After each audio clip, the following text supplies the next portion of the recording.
Give me a sec. I'm watching a video.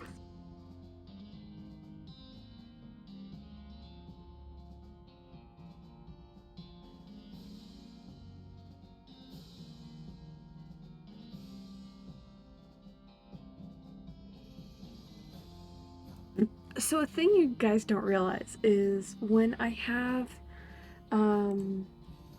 stream where it's playing the background, well, like, okay, so before I actually jump in during stream, I tend to, oh, hi friend.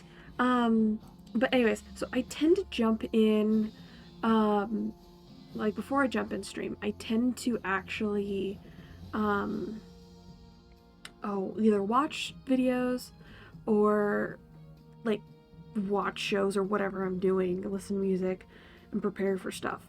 But like situations like this where I have the music going, I specifically watch videos on my phone. You know, I'm actually curious. I think there's a better way. Okay, VTuber's gonna be screwed up for a hot sec. Just deal with it. Okay. I can't remember how I did this because I'm home at the moment. So let's reset.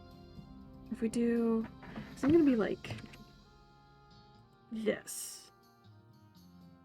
Yeah, that won't be too bad. Anyways, is it tinged? Tinged Clove? I know I've known you for a bit, but I am bad at registering people have names. But yes. Hi. Hello.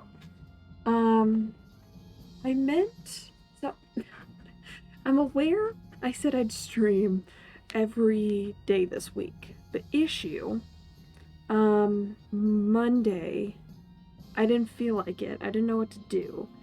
And I just felt dead inside. I felt dead a lot. Day 2, I felt the same thing. And then I stayed up till 6 a.m. Straight up. Is it? Yeah, it was 6 a.m. working on homework because I'd finished editing one of the videos I needed to edit for the upload next week. Because I like to stay ahead and upload. So they're not gonna have timely jokes in them. No, not at all. But I'd finished that and I was like, oh, yeah. And then Tinged was like, hey, do you want to play Overwatch? I was like, sure. And then I'm like, oh, it's 4 a.m. And I'm like, I still want to work on my website. So I worked on homework until 6. So that was a surprise to my family. They're like, you slept in today. That's amazing. You slept in. And I'm like, it's cold. I've gotten 5 hours of sleep. There's a difference. I don't sleep in. I go to bed late. So I've been recovering from that. And then Thursday, obviously, couldn't really do that. Friday, probably could have. Yesterday, probably could have. But I was working on stuff. And then this morning, I worked on a video as well as, well, different video for a class. As well as, like, a bunch of other stuff. So, yeah, I've been doing stuff. I should have streamed. I did not. I've been playing the new Pokemon game. So deal with it. But I think we've sufficiently waited. So get on with it. We can...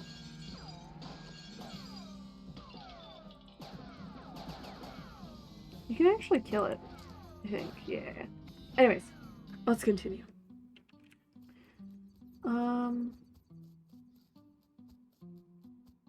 I think I'm supposed to be out here. Yeah. I think... Oh, what? Wait, can I talk to her? Start? Okay. Yeah, we got nothing to talk about that. Parking validation. Hello again? Oh, it's you. They let you smoke in here?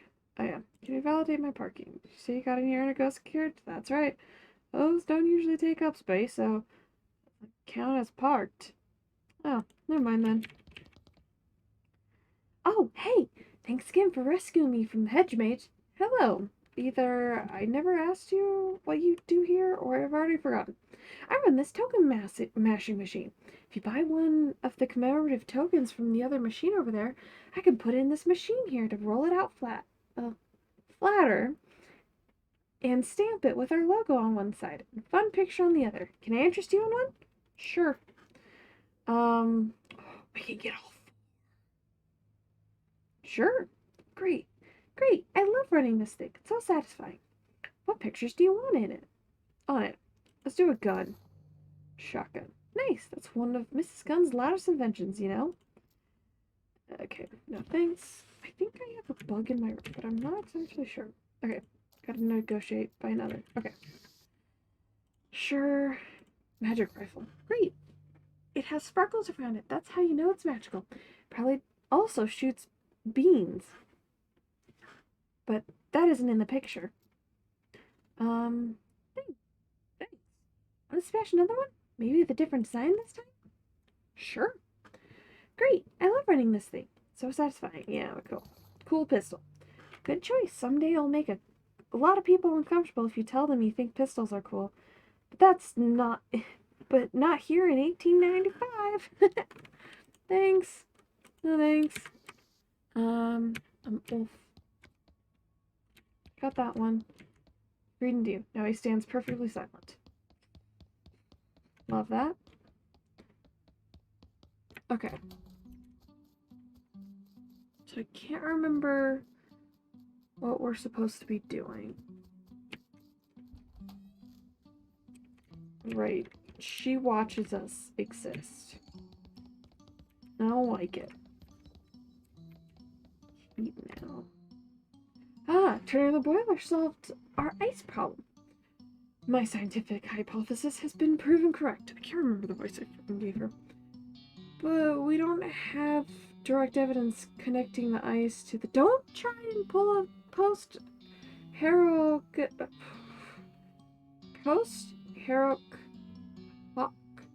hawk. Propter hawk on me. I'll shoot you with my scientific rifle. In that case, I totally agree with you. Let's hunt some ghosts. Heck yeah. Check out the kitchen. Sir, there's a ghost in here. Rambling, muttering, and yammering something about eggs. Interpreters hate his disjointed ramblings. Hang on a second. You tried to poach an egg by shooting it? If you prefer dangum, yes, that's what I did. Heck, of course I did. That's how you poach an egg. Pappy didn't raise no fool. But dangum first egg rolled out of the way at the bullet. I hate this voice, I'm sorry. Reversed off the bottom the cook pot and got me right between the peppers for dadgummit. Sorry, that is a terrible voice. That's not how you poach an egg. What are you talking about? You head like that? Talking out of your head like that? Of course it is. No, it isn't. Dadgummit, girl. Me and Poppy and Miss Poppy been poaching eggs all our life, and I know more about poaching than you ever will. Okay, but that's not the same kind of poaching as all the dadgum shashing mushing talking girl. Poaching. Can I have I said that I hate this? I hate this. Prove you're wrong. As soon as I figure out how. Okay. So, ice room. Somebody left the ice room open. That explains this. Close it. Hey, go inside. Hi. Excuse me. You seem to be trapped in a block of ice. That was just what I wanted to talk to you about, actually. Can you get me out of here somehow? Besides the whole frostbite thing, I'm supposed to be running the elevator, and there aren't any proper stairs in this crazy place, so That's kind of important. Let me think. What about a whole lot of fire? What? Whoa, whoa, whoa, hey, no, stop. Better close your eyes. With a whoosh, the elevator operator's freed from her block of ice, and also from her eyebrows and a fair amount of her hair. Thanks, I guess. I'm gonna go see if I can find some burn cream before I get back to the elevator. Job well done. Right there. Bags of frozen food.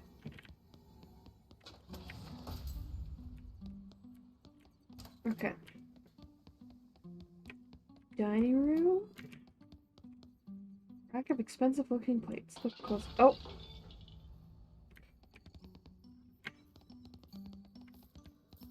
I don't want to know what's happening there.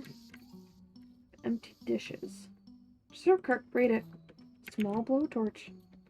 Okay. One of the museum staff is frantically serving plates to invisible ghost food to the ghost, who's shoveling it in by the fistful. He seems too busy to talk. Okay. Ghost is cramming his face with invisible food. Maybe he's the ghost of an emperor. Correct his manners. Hey, buddy? Hey. Who? Come on, man. At least use a napkin, or stick your pinky out or something. Oh, hey. Sorry about that. I'm just so hungry. What's going on here? Well, he doesn't know how to make ghost food, so he's just giving me imaginary food and hoping I won't know the difference.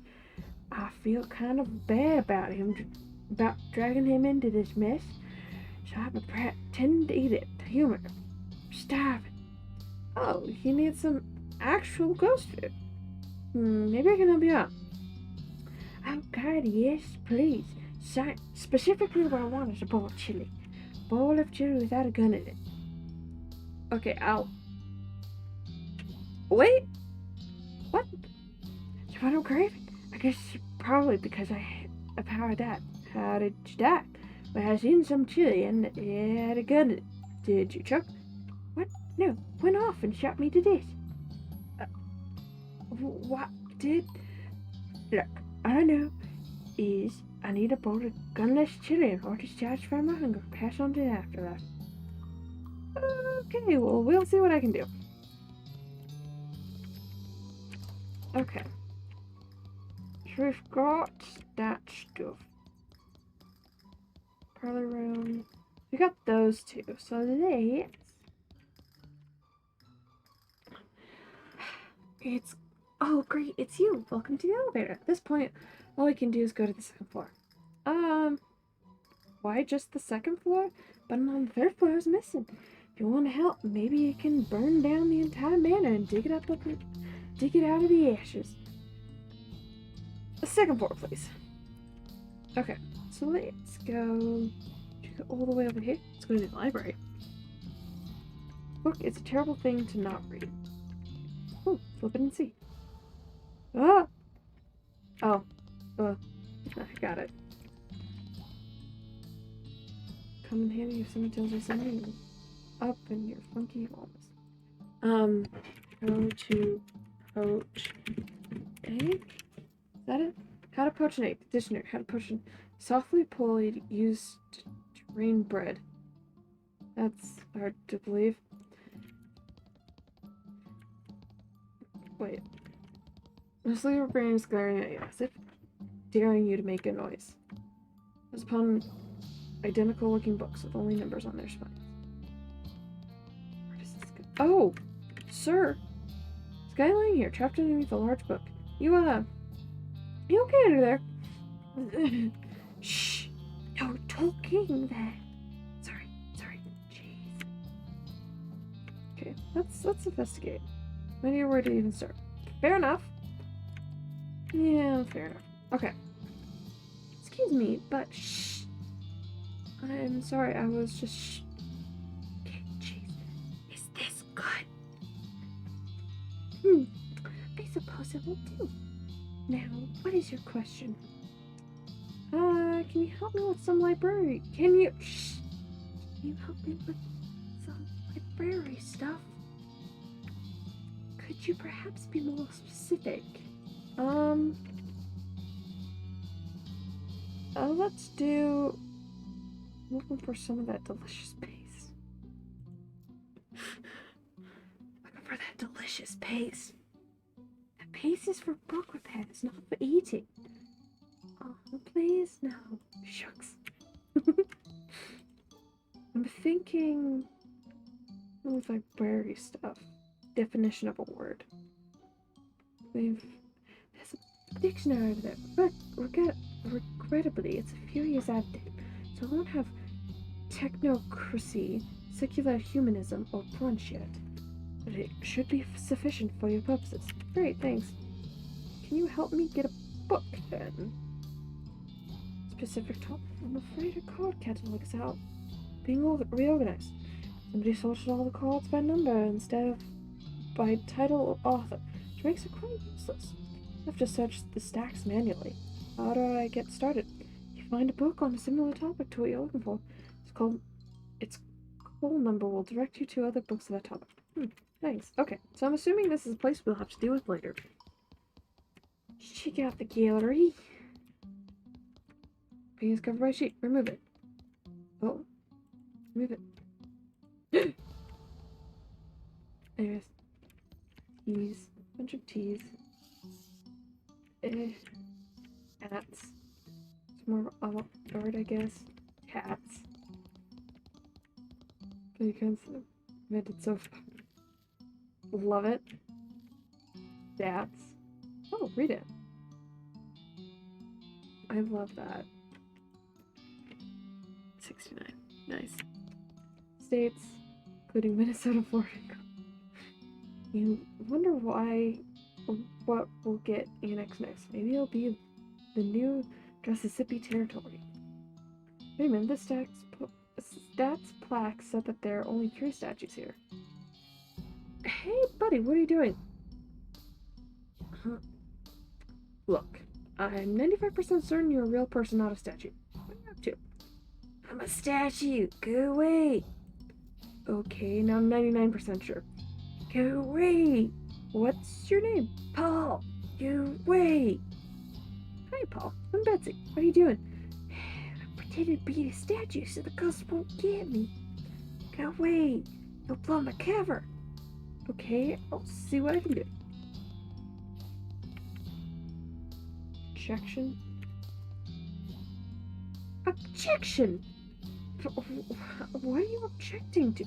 Your face! Overruled? What's your problem, anyways? It's legal stuff. You'll never understand. Let's gum. I bet we can get.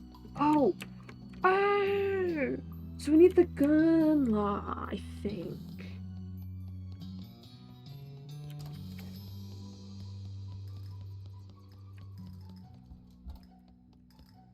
Medicine cabinet. What's storing medicine?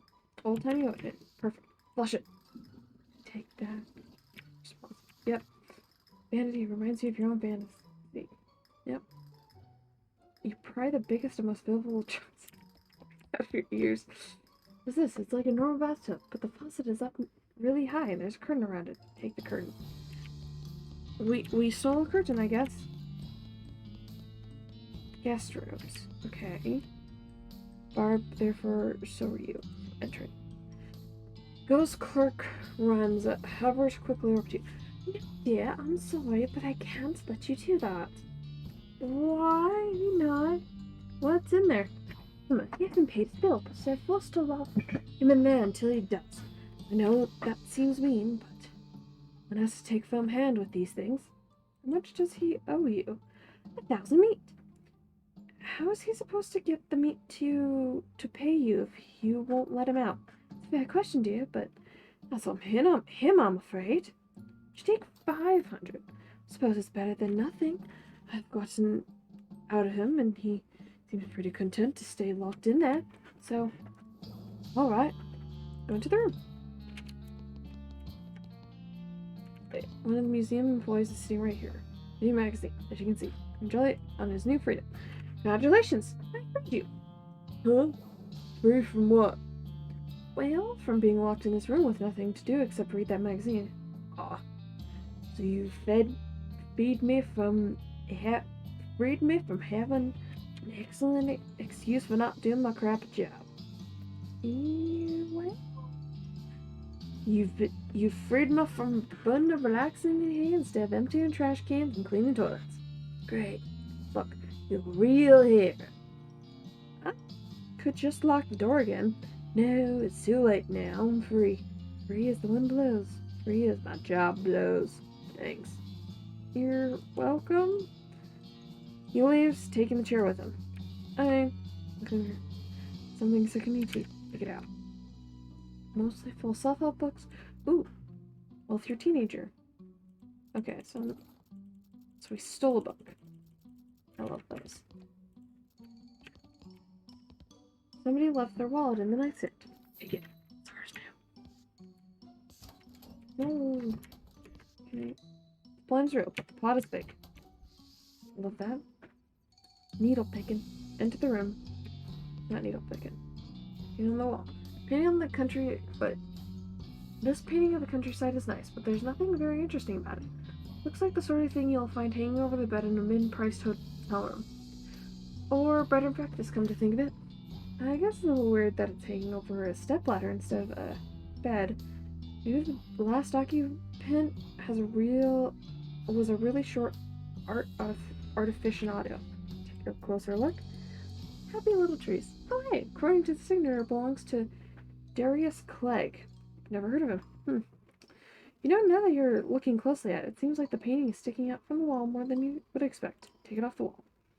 What do you know? There's another painting behind it. A painting of a safe. This house must be really old if it's got jokes this vintage. Can we actually... Oh, it's got the... Can we examine? Ce n'est pas une faute. Take it off the wall. And of course, wall safe. Of course. Examine it. Inspect the wall safe. Just securely locked. Crack that safe. Safe swings open. It's empty, apart from a rolled up poster of Rita Hayworth. Swell. So we did that for nothing. Wait, can we do a search anyways? To have gone through all this nonsense for nothing, carefully search the empty safe. Eventually, there's a click, and the back of the safe swings open, revealing a secret passage. Guess it explains the zip letter. Finally! So let's see... Before we go too far... Well, we'll be back in there. Start to open the door, but the ghostly clerk sloops. Let me try that one more time. You open the door, but the ghostly clerk swoops in and blocks your way. Oh, hey now. Sorry, dear, but I can't let you go wandering in there. Why not? What's in there? A tenant. They've paid for that room, and they seem to be rather quiet. Private sort, so I won't have you disturbing them. Fine. Hello, dear. Welcome to my little B&B. Do you care for a room? No thanks. I won't be staying for long. Hopefully... Wait a minute. Yes? What does B&B stand for? Boo and breakfast. Ah, yeah. That's what I was expecting. Why do you say your B&B? This isn't your house? Oh, I know, dear, but nobody's using these guest rooms, and there were ghosts having around with nowhere to be. I got to feeding homesick for a little B&B I used to run when I was alive. So I thought, this gun probably wouldn't mind. See, fair enough. What happened to your eye? Well, it was such a foolish accident. I guess I was suspicious of a nervous, twitchy little man. Thought he might be mixed up in something bad. One evening, as I was passing by his room, I gave in to temptation and peeped in on him through the keyhole. Did you see anything? Well, only for a moment. He was cleaning a small pistol, I suppose. Must have made him noise because he suddenly jumped and the gun went off. And it hit you? That's right, straight through the keyhole. That's how I died, in fact. Jeez, sorry. Thank you, dear. But it's all right. Serves me right for spying on a guest, is how I look at it. What keeps you here? Guilt. Yeah, well, I think I paid quite sufficiently for that transgression. What then? Well, I don't want to go to heaven missing an eye. wouldn't be nice without depth perception. So you need a new eye. Yes, do you think you can help me? I'll keep an uh, I mean I'll see what I can I 5. Oh, we gotta turn off the light. Eh. Wait. This make a really noise when you turn it off. Well, let's go to 2.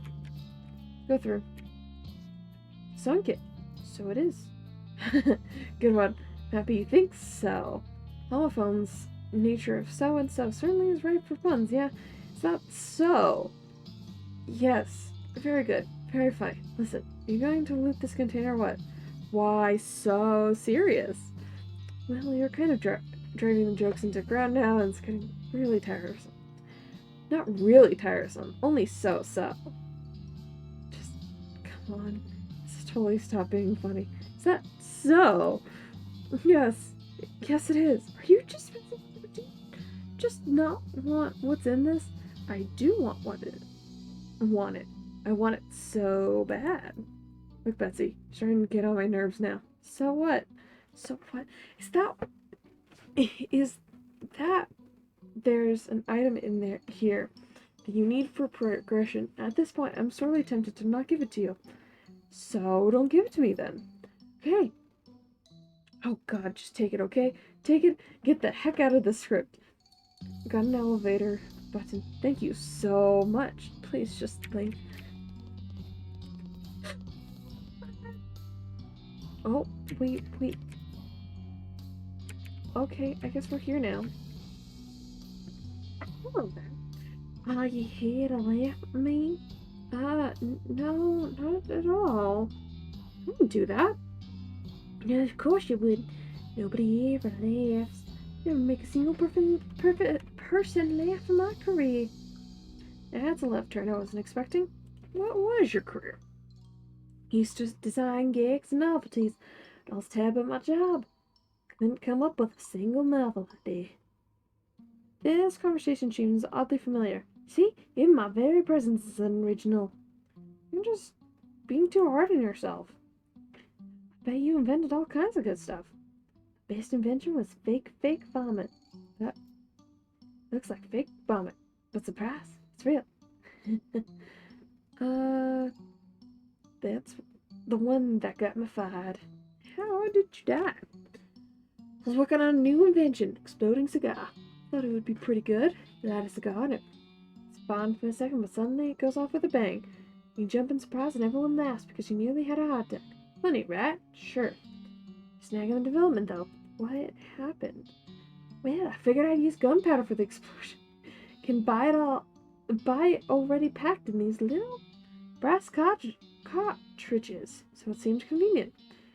You mean bullets? This test run was a real mess, I can tell you that. Can't imagine. Anyways, now I'm a failure and I'm dead. Maybe I can help you out. What do you mean? Well, your initial idea was pretty funny, I guess. It's just your execution that was the problem. My execution was the problem? You're a laugh, right? Maybe you could help me after all. See if I can figure something out for you. Okay. I'll be back later. Watch the sciencey stuff. Grab it. Yay! Doctor, let's give her the sciencey stuff. Got some science-looking stuff. Ooh, I love science and Jill. Thanks. Don't mention it. Look at this counterclockwise face inversion coil. Been looking all over for one of these. It's attached to the doohickey you gave to her wielding thing. Woo! Let's go through it one more time. Make sure we pull everything. Ooh, some candy on nightstand. Yay! Or Paul. I'm not talking to you about this thing anymore. Love that. Okay.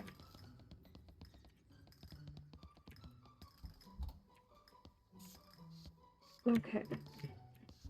So I wonder if we can find gun law in the library. Gun law. Term a Welsh policeman used in cooking. What? Okay, that's not what we need. Wait, can we get... I just had a thought. We look up boo in the dictionary. Weird, there's an entry for that word, but no definition. It's just a picture of... I know. Picture of what? Of... A picture of... What? It's a picture of you! Ah! Alright, read the dictionary. Okay, that's funny. It did bring something. Okay. How many people did you get to set on fire to recover that blunt? Geez, you sure know how to hold a grudge. Which floor do you want to go to the room next? Go to the 3rd floor. Okay. Mr. Gunn. Sophie is tacky both in terms of style and stuff. Spilled all over it. Fair. Burned garbage in most of this thing. Humidor full of cheap cigars. Grab one. Another one. Got plenty of them at this point. This guy doesn't seem to notice you approaching until you right next to him. He yelps in surprise and drops his glass on the floor, then squints unsteadily at you. He takes a maraschino cherry from a bowl on the bar cart and throws it at your head. Hey, stop! So just making sure you're not one of them ghosts. Drops another cherry into a fresh glass and pours a lot of whiskey on top of it. Are you one of the museum employees? Yep, that's me. What are you doing here? Hiding, lady? I don't know. I don't know if maybe you didn't notice, but this house has got ghosts in it. You don't say. A whole bunch of them. I don't know about you, but I'm staying right here. It's where it's nice and drunk and safe. And then get out of here. Nah, all the booze, booze. I'm scared of when ghosts go boo, you know? They'll get me if I leave this room. There aren't any ghosts between this room and the exit. So you say, that's what she said, but they're ghosts that could be anywhere. Except in here. Exactly. I mean, without a guarantee that this ghost won't grab me on the way out. We could disguise you. Here, look. We'll use this white shower curtain to disguise you as a ghost. Then they won't bother you on your way out. That's a fun idea, but tosses back his drink and pours another. But oh, eye holes. Got no eye holes for my eyes. I won't be able to see. Is there anything you don't actually want to leave? No! I'll give you that idea. It's terrible in here. Shoot some holes in the curtain. That you just shoot. It's not a good way to fix something, but it's fine. You narrow your eyes at him and blast some holes in the curtain with your pistol. Okay, geez, I got the picture. Grabs an armload of bottles from the cart, pulls the shower curtain over his head, and staggers out the door. Good. Let's grab cotton candy schnapps. Ooh. That's... Most clear and testing, but not very.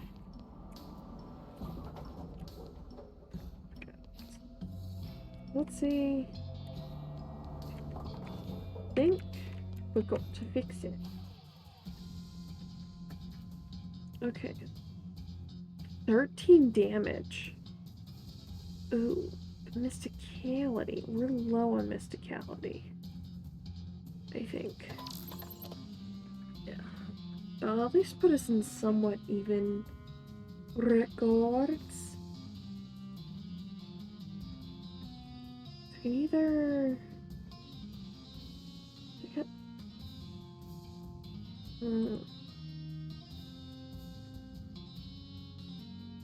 I'll do this.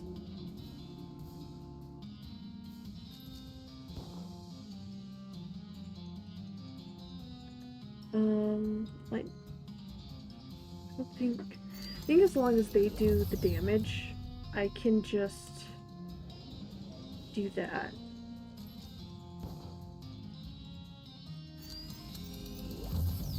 Yeah, it's gonna be easy. Perfect. Bowling ball chunk. Right. Pneumatic. Complete trash. Reset it. Oh. No. Okay,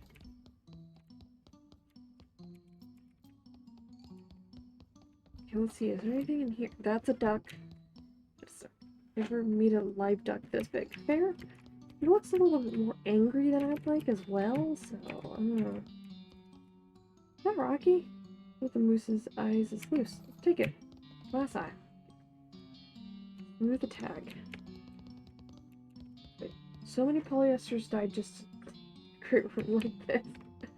They're made out of paper mache, apparently by someone who's never seen antlers before. More like bowling trophies. There are billiards trophies there'd be easier pun to make. Ghost is dressed up as a traditional safari hunter with the pith helmet and a big white mustache. Those weird khaki trousers that make it look like your butt has wings.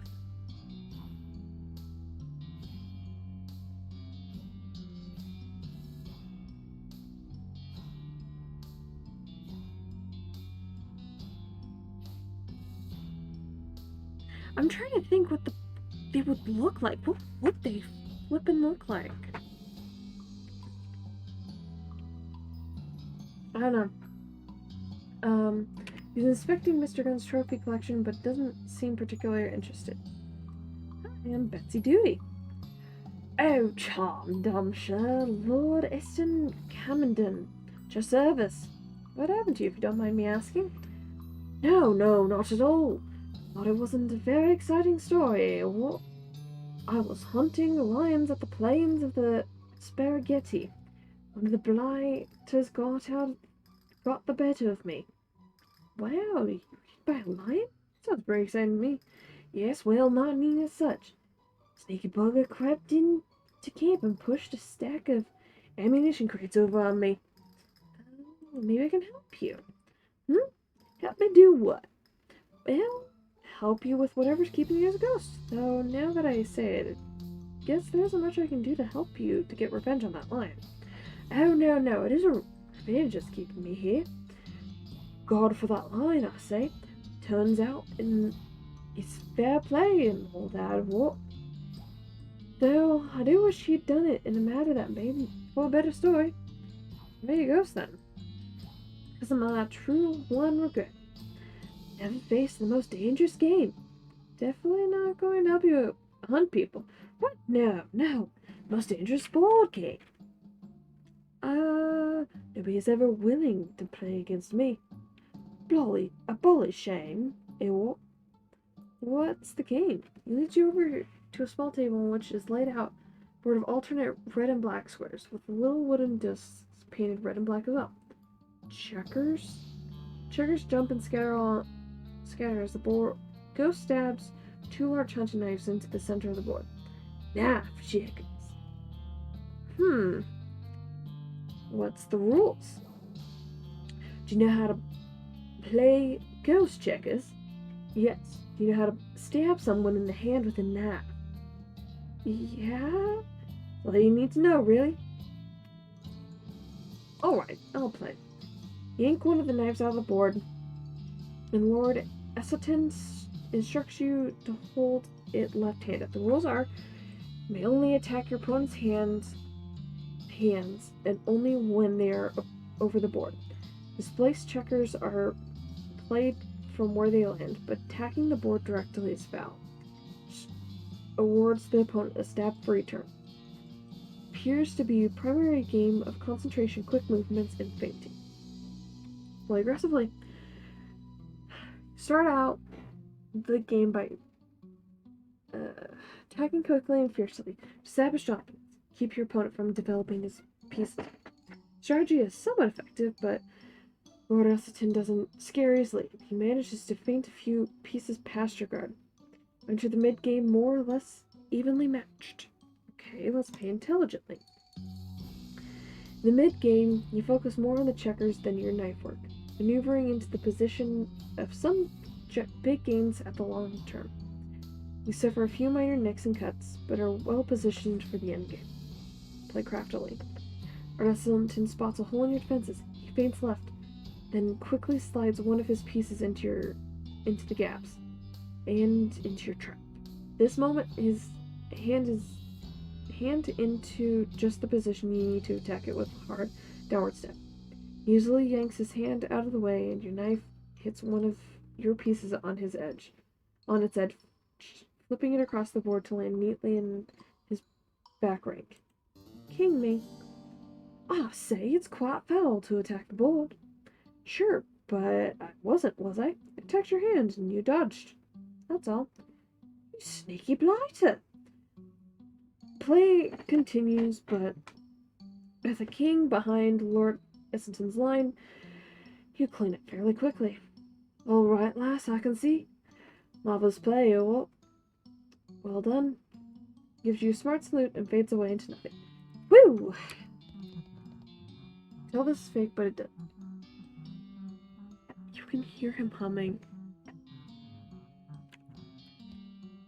I love that. Wait. Goblin head mounted to a trophy on the wall. This would be a possible barbarian. Not for the fact that the goblin seems pretty okay with it. Pretty good I am getting you. Ha, human. Oh, wow, yes, very much getting me. Nice. What did happening to you? Did Mr. Gun hunting you to cutting head off? No, Mr. Gun, a good man, is being very friends. Inside one of his bowling gags, my spores is growing. Only headroom. Mr. Gun to finding me and hanging me up here. Or to chatting with. Great guy. Well, weird. He's just chilling. Okay. Now there's stuff who cares about it. Who cares? Go in here. Spittoon. Let's turn off the light. Rectability scoop. Grab one. Wobbly. Oh, that's cute. Spittoon here. Bright, shiny, beautiful spittoon. Gimme. Oh boy. Oh yeah. Come to mind. What are you doing? Nothing. What are you doing?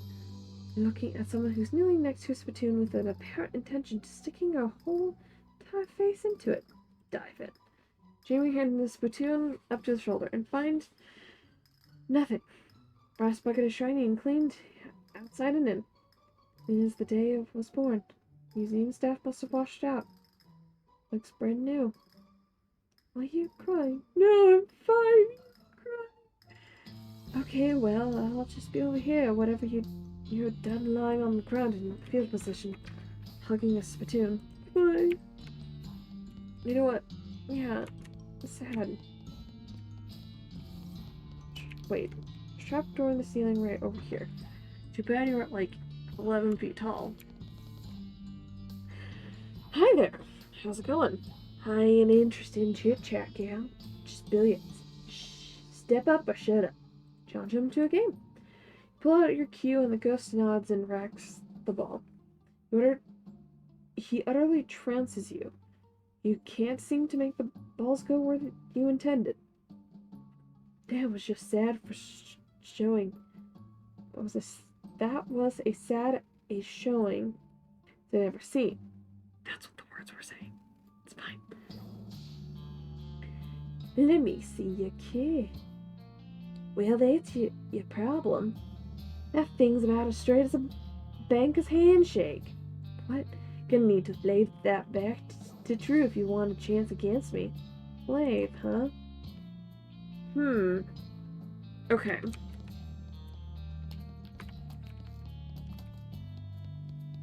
I don't want to do Mrs. Gun yet. Do these things. You go up to kids' room.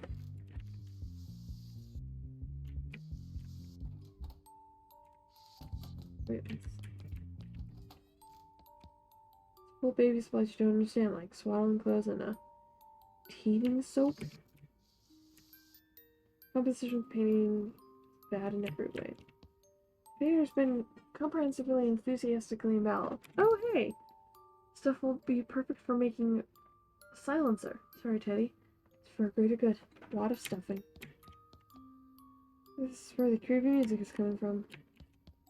Great, I hate it.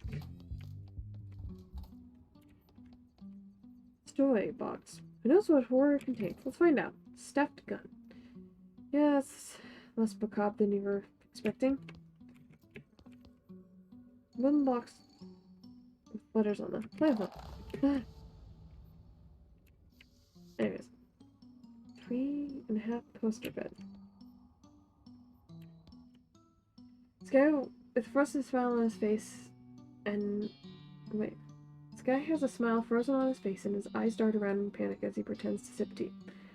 One eye twitches as he tries to whisper to you out of the corner of his mouth. That? Java sweat rolls down his brow and he stares at the little ghost who doesn't seem to be noticing. Still not getting it. Can you speak up? His hands are shaking as if he was holding an actual teacup. It probably would have shattered by now. He has to see through clenched teeth. Help me! Sorry, can't understand you. Bye. Oh, Miss... Oh my gosh, her name is also Betsy. Imagined her doll... Okay. I'm disappointed ground. Can I join your tea party? If you want, I guess. It's a terrible tea party. What's wrong? You weren't having any fun. This is dumb made-up tea. I want proper tea like Mama took me to. Tell me more about that party. We went to a real tea room. It was so pretty. There was vases with flowers in them. Everyone was all dressed up in suits and pretty dresses, and there were white china teacups for the tea. Real tea, not imaginary. Well, that sounds very nice. It was so nice. Everyone was so polite and charming and elegant. Well, until the fight started anyways. Oh, there was a fight? Yeah, well, two of the gentlemen there got into an argument. I don't know what it was about. I guess one said something the other one didn't like, and he was so insulted he threw his tea right into the first man's face. Then they took out the guns and started shooting at each other right in the tea room. Whoa! Still really elegant, though. They had little silver and ivory pistols. Kept their pinkies out the whole time. I love that thing of, like, shooting somebody and just, like, how would you even... Okay, that's not as hard as I'd think. I was being dumb. It's fine. Anyways, I don't remember the rest very well, except one of them missed the other and shot me by mistake. I'm so sorry. Thanks, but it's alright. Heaven's supposed to be really nice, so I guess I don't mind too much. I didn't get to finish my tea party, so I want to have another one before I go, except I don't have any tea. Make-believe tea isn't really any fun anymore. Have a cup of full blood. How about that? No, thank you. Sure. I have it on good authority that it's like the real deal when it comes to tea parties. No, I think I'd prefer some actual tea instead of a goblet full of child blood, please. Well, if you say so. Dang it, I can't convince her.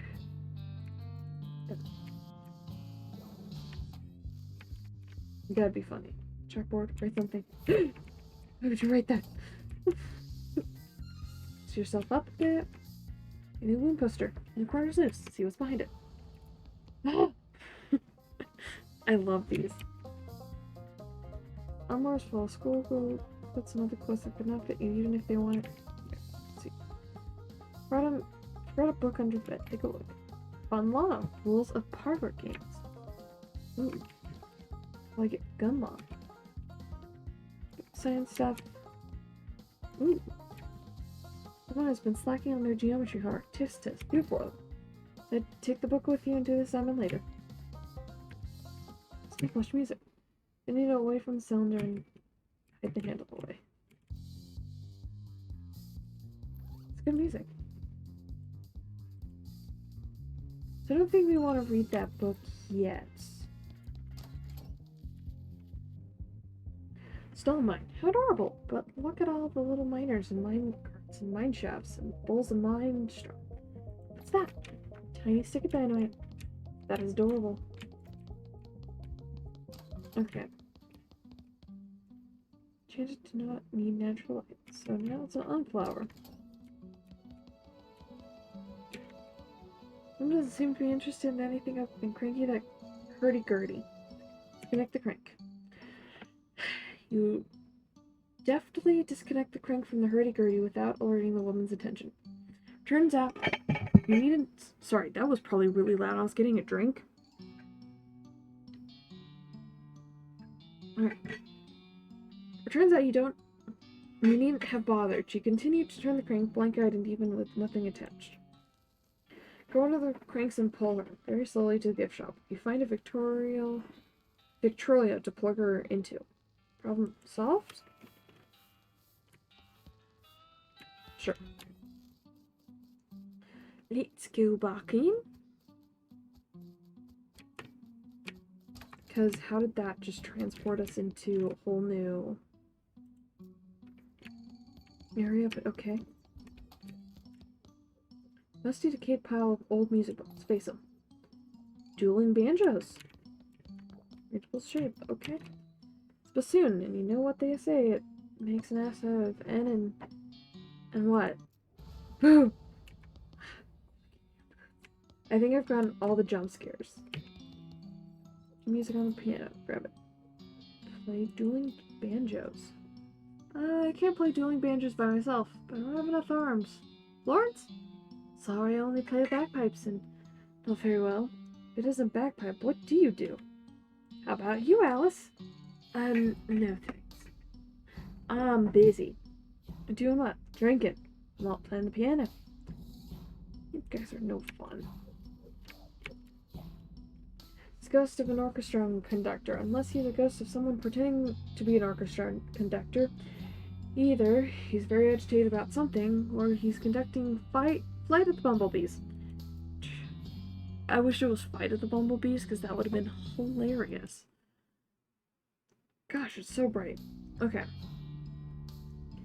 Sorry to interrupt you, but I can't actually hear the music. What are you conducting?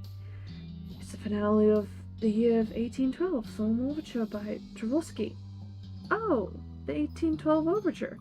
Sure, that would have been my second guess. Is your orchestra like double ghosts or something? What? Ah, I see. No, there's no orchestra. We only have this piece of music lodged in my head. I don't know how to flippin' say that. It's been nagging at me incessantly since my death. What about your death? She's my guest, but did you die during a performance of the 1812 Overture? That's correct, yes. Very astute of you. And the finale of the piece featured real actual cannons, right? And is that how you died? If it was my fate to be slain by a piece of music, cannons would have been far preferable to my utter fossil demise. What happened? She required several cannons, because it's impossible to load a single cannon quickly enough to fire at the score demands. However, the stage we are performing on could not have bore the weight. What did you do? I was not informed of the difficulty until it was far too late to make any changes.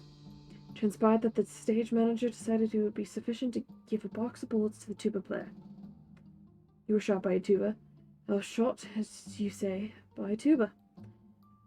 Well, no wonder you ended up as a ghost. Oh, well, it isn't the ridiculousness of my death that troubles me, really, since it happened as any of the performing arts. A colleague of mine was decapitated by an iron cymbal during a performance of Pagani's Violin Concerto No. 1. Such as the risks we take for art. Gosh. Problem is that the 1812 overture finale is a very dramatic and energetic piece. This music constantly replaying itself in my head. I've been utterly unable to find any peace. See if I can find a way to help.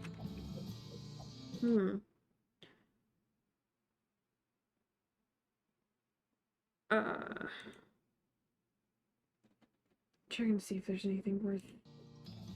Okay. Okay. Let's go to the second floor. I don't think we want to go here. Library.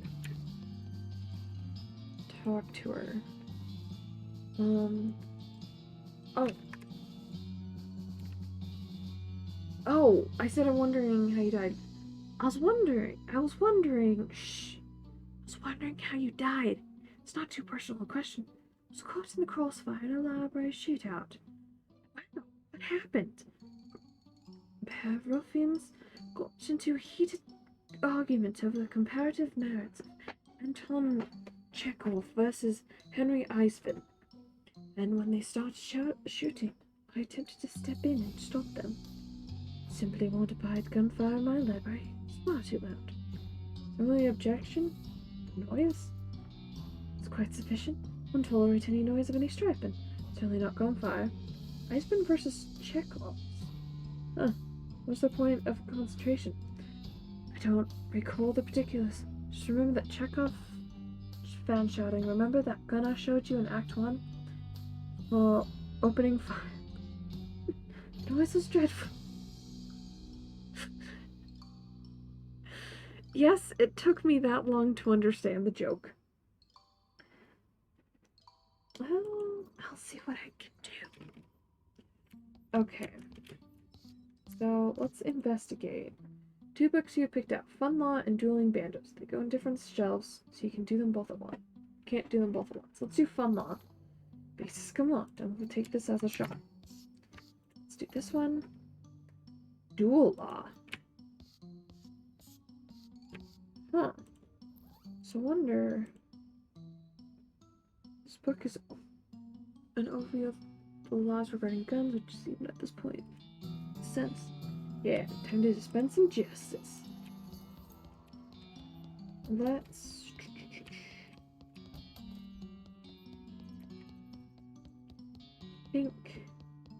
go over here. Your problem anyways.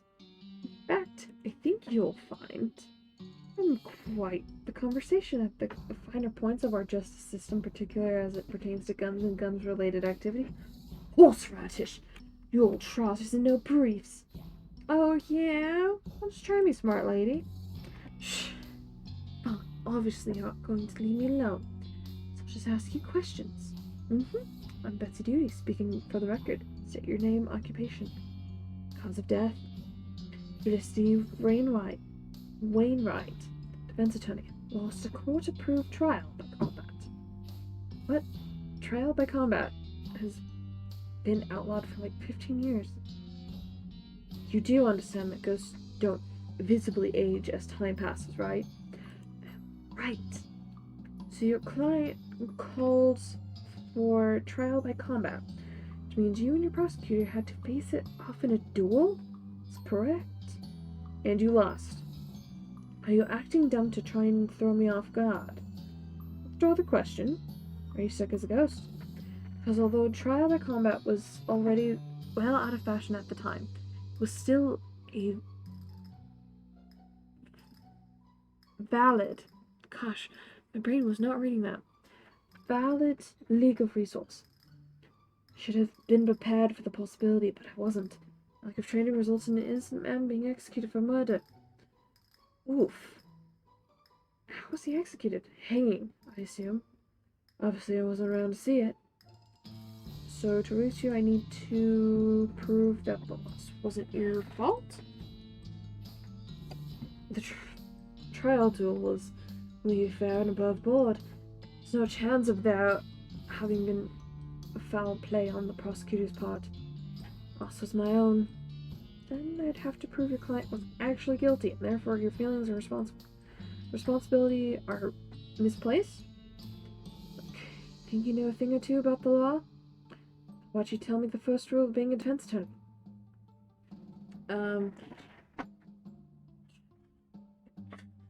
Okay. These are good choices. Don't make fun of the judge's beard. Don't refer to his gavel as a weird little hammer. Don't accidentally call him Mom. I want Mom. Don't accidentally call him Mom. You have to trust and believe in your client. Don't believe your client is innocent. Never convince anyone else he is either.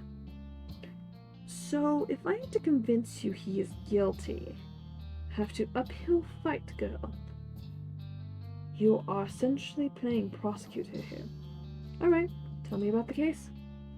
My defense was Matthew Guilty McReady, accused of murder of Victor Vic Timsbury at noon on June 18th, 1878, in Reno. I have some questions. Go ahead. I was actually named Guilty. Come on. Names don't mean anything. Once had a client named Ike Idaguy. I killed a guy. Love that. Oh, hi there! New person. Hi. Hello. We're playing West of Loating. How's it going? See you dropping by for a bit. I'm doing accents. This is my normal voice. Yeah, how's it going? How's life? How's your day? What brought you here?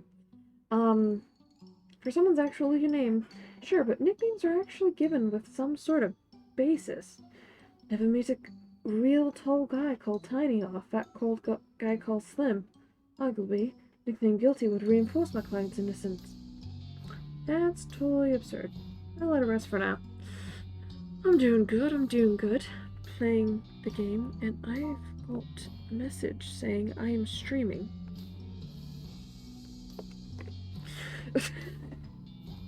I've been streaming for over an hour at this point, and it's like, by the way, you're streaming.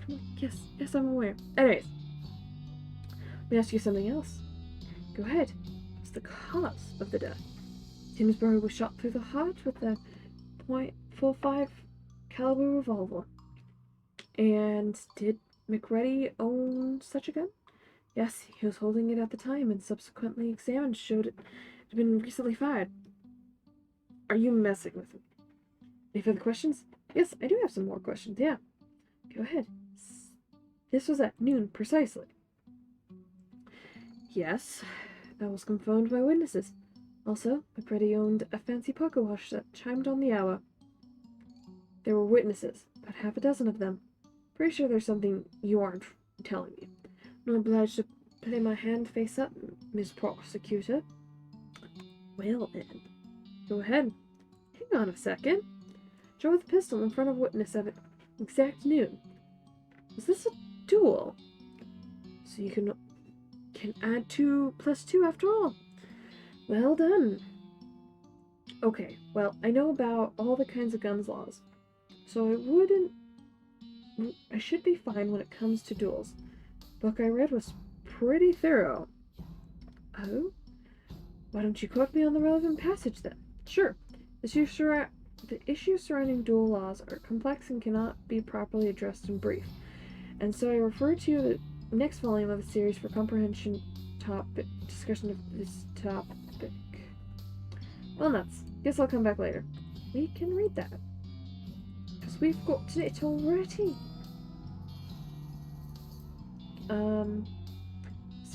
It fixes you with a steely glare, preparing to argue with you some. Let's go. Get back. Did you get a crash course in duel law? Sure did. Swell. The thing I don't really understand is when it's legal to barnish your opponent's shadow realm. Interesting. What's interesting? Just this game in general? I love this game. It's so funny. Banish your shadow realm. Oh my gosh, I love that. Okay, well, it doesn't come to my case, so don't worry about it. Great. Let me do a quick review. Duels is legal provided it's between 2 people. The exact specific prearranged time and place. using the same or at least similar weapons. And they have to either face each other down, quick draw at the appointed time, or do the 10 paces turn and fire routine. Is that right? 'Tis the gist of it. So I guess let's start with you. Tell me the facts of this case. And I'll interrupt you rudely if I have any questions. Alright? Push me to trivial nonsense. Get mad. Start over. Seems fair? Go ahead. Cheater. Oh. Regardless. Seems fair? Go ahead. McCready and Timsbury got into argument at a saloon at the evening of June 17th. Apparently, Timsbury accused McCready of cheating at poker. Go on. Bartender yelled at them to take it outside. But since it was dark and out, they agreed to meet up for a duel the next day. And that would be the 18th, you said. June 18th, 1878. Okay, go on. Well, the next day they showed up shortly before noon and squared off, about 30 feet from each other. When noon struck, McCree fired, fast enough that Timsbury didn't get a shot off. On account of having his head shot off, it's pretty much the long and short of it. There's more details then. More details on that. Go ahead. What weapons were they using? Petey had a 45 caliber angle action revolver. Timsbury had an older model, 36 caliber cap and ball navy revolver, which he loaded with paper cartridges instead of packing the gunpowder by hand. Objection. Those are significantly different weapons. Are you kidding me? They're both pistols. Modern cartridge revolver versus an antique cap and ball loader. Ridiculous.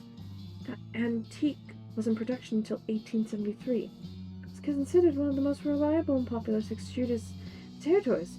Furthermore, the instructions against different weapons in the duel is about pistols versus rifles, or the proverbial knife in a gunfight. Or, as the more recent example, a nitwit trying to argue with the law against a professional attorney. Jeez, well that's getting a bit harsh. We're done here. Get out. Shows you on a gallery. Dang. Let's try again. I thought it's there. Let's see. Let's go.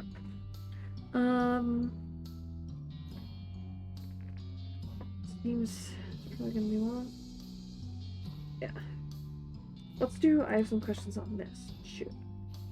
What about the argument?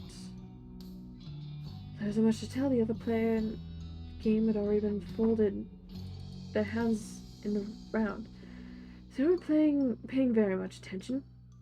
All we know is that Timsbury suddenly accused McCready of being a dirty cheating varmint. McCready said to Timsbury was just sore because he has been losing all night. Let me take a drink. I used to make him a thirst. Okay. McCready had a history of cheating. Wait. Did McCready have a history of cheating? He'd been accused of it once or twice before, but Reno's a gambling town. He hung out in the rough part. But getting accused of cheating by a sore loser when you're on a lucky street is par for the course. But if McCready had a history of cheating, it would be irrelevant because the reason for the duel is immeasurable to the legal of the duel itself. Motive isn't an issue here. But remember, I warned you about ticking me off with stupid discretions. Excellent example. I have another question. Shoot. His name's Saloon. The two-headed horse. Weird. Did they have one? No, I think the proprietor was going for a short sort of double entendre, but it doesn't really work. No, it doesn't really. Two-headed spider, maybe? But anyways, do you have any other questions? Or can I get on with this? I have another question. What day of the week is it? Monday. Monday, June 17th, 1878. Makes sense. Everyone's always a bit grumpy on a Monday. Uh-huh. They should make the weekends Sunday and Monday instead. Then you could spend Monday relaxing instead of having to go to work.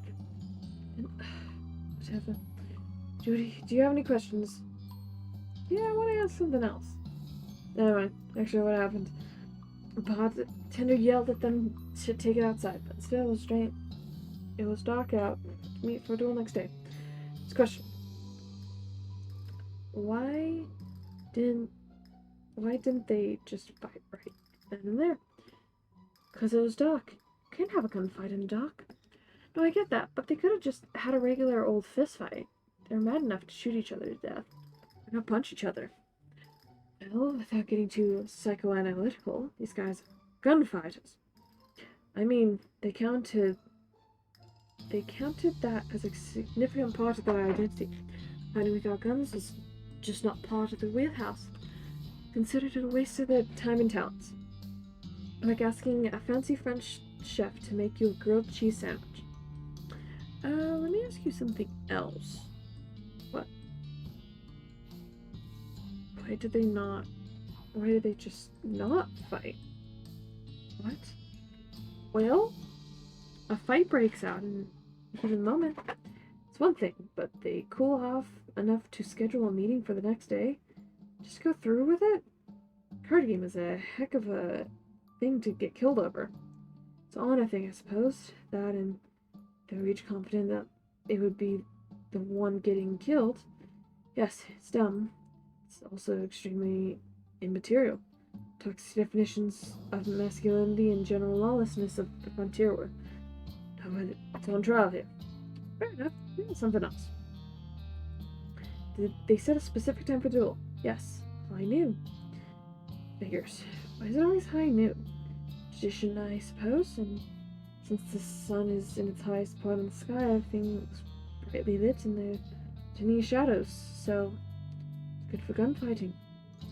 Makes sense. Plus you can go over to have your duel on your lunch break. Let me ask something else. Sorry, never mind. Showed up. I knew to skirt off about 30 feet from it. Let's track the story. Can you start over?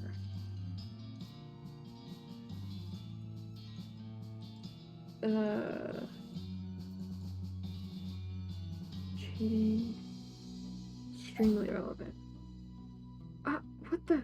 It's extremely relevant! If McCready had a habitual cheater, it was likely he could have been cheating in the duel as well. Somehow you're going to prove to me that McCready was a habitual poker cheater, 17 years after the fact. Exactly do you intend to accomplish that, Miss Prosecutor? If you did just somehow pull that off, it would be circumstantial evidence at best. You'd have to prove he cheated in the duel itself, in front of witnesses. Whom do you imagine this cheating took place, pray tell? Mirrors? Well done here. Get out. Rats. Okay. I don't think we have everything tonight. So let's see. Gotta check in here. We got her an eye. Miss? Okay. Yes, kind of. How kindly. Thank you so much. Oh dear, it's a little too physical. Ah, yeah. Wasn't sure that would work. Don't worry, it's easily fixable. Do you have a hammer, Akbar? Hammer? Yeah? I'll do nicely, thank you. She takes the hammer, places the glass eye on the desk, and smashes with a precise crack. She gives you back the hammer and plucks the ghost of Galas' eye from the shattered fragments. Alright. After blowing the dust off it, she tucks it into your eye socket. It fits so much better. Does it work? Well, now that you mention it, no, I can't actually see with it. Is it the ghost of the eyeglass, after all? Oh, this won't do at all. What a shame. No, I don't really understand why your eye's still missing.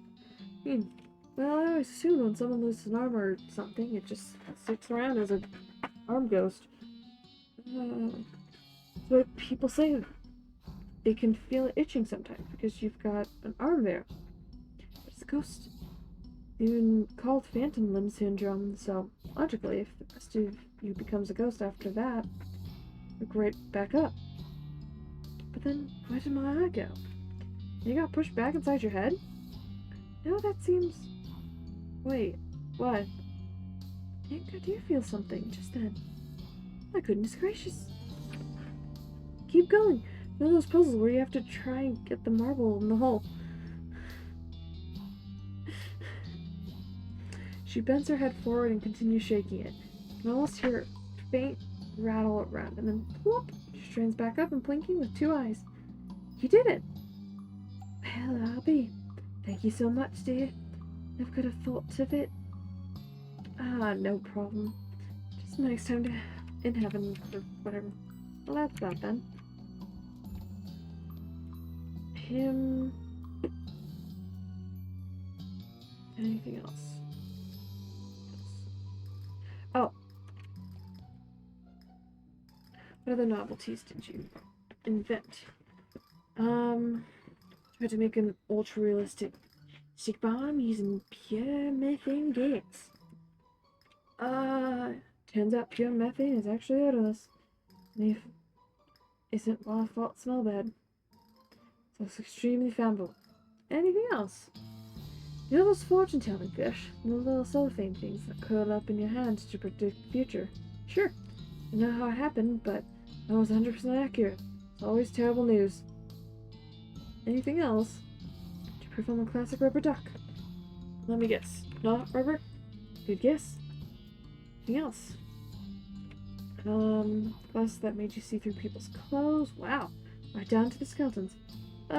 Well, that's pretty cool. Except for the part where they get cancer, yeah? Told you all the ones I can remember.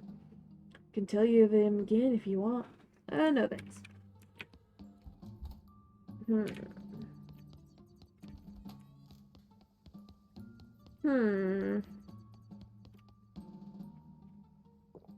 They are the same person. So we did...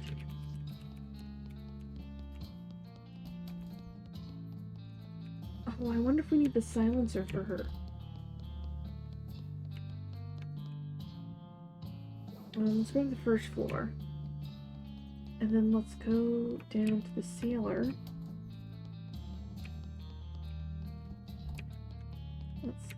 There's a bench. Save it. Wait. Make a silencer. First thing you'll need is... Okay, so I'll need a cylinder.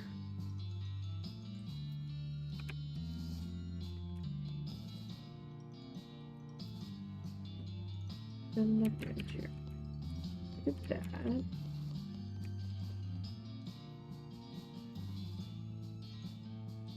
Okay.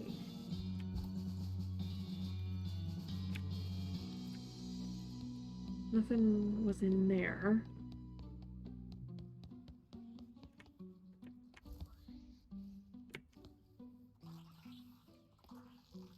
I think we need to fight him.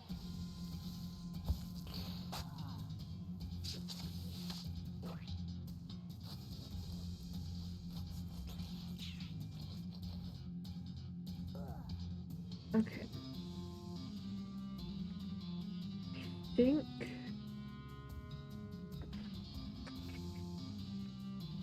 So what could we do here?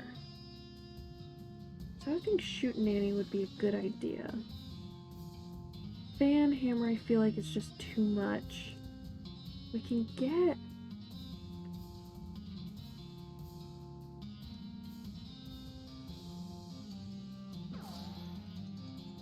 I thought we would be able to get ourselves out of that.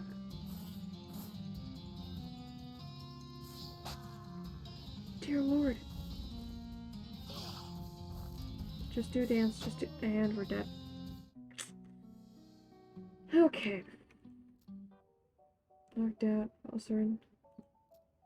Completely sober. Great.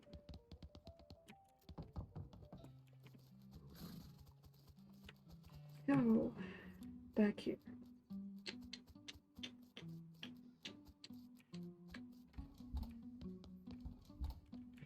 we didn't go to Mrs. Gunn's place, so let's do 3rd floor. Mrs. Gunn. Knock, knock. Yes, who is it? Mrs. Gunn, I'm Betsy Duty. Are you the ghost extermination people? Yes, ma'am. Florence Cunningham, Cunningham Ghost Annihilation Services. Betsy is my assistant. What? Who's the country licensed ghost hunter here? Me or you? Fine. So, I know I'm changing the voices like every 5 seconds, but it's fine. Been able to exterminate all the ghosts. I still feel haunted. 11 of them, according to the scanner. Still working on it, ma'am. Don't worry. You count on us. Laurent, please let me know when you're finished. Will do, ma'am.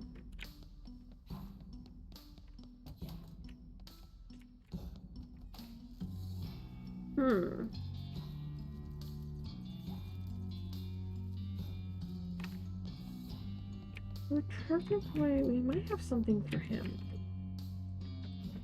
Way to help. Wait.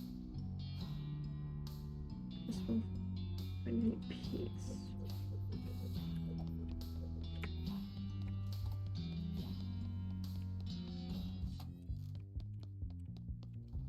I wonder if we could steal.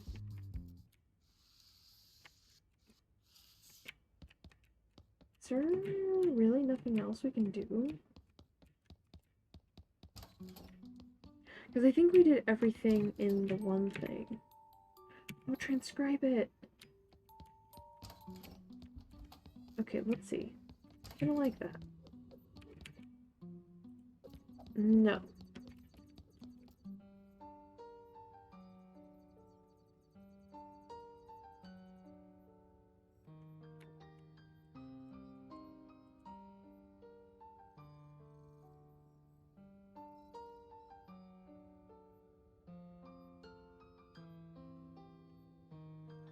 Mm-mm.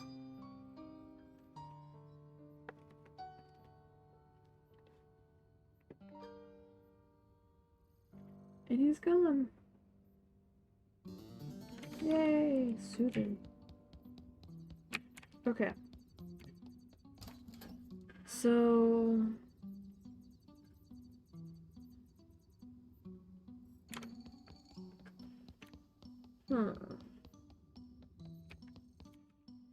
Let's go to the first floor. Let's go into the kitchen. Wait, what's in the parlor? Did we go to the parlor room last time? That's said. All that. I think I did go in here because the lights are off.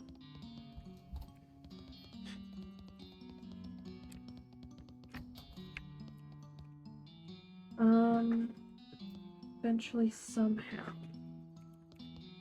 How can we do that? Oh, it says boo. Now I understand.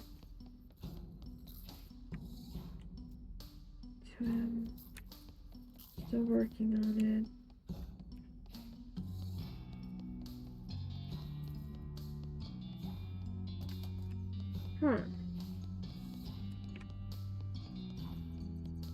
That goes all the way downstairs.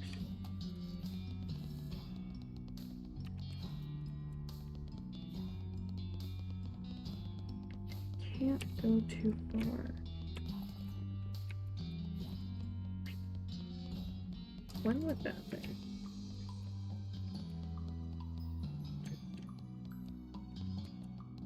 And yeah, it's just cool stuff. And we can't.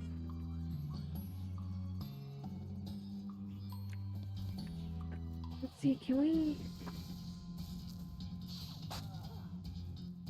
Okay.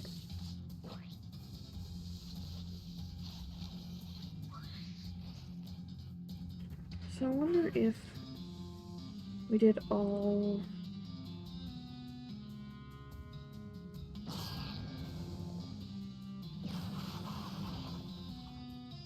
Yeah.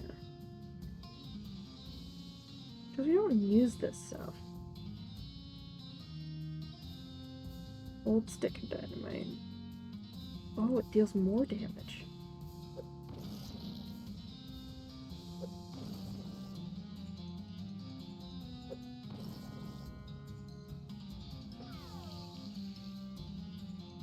Oh.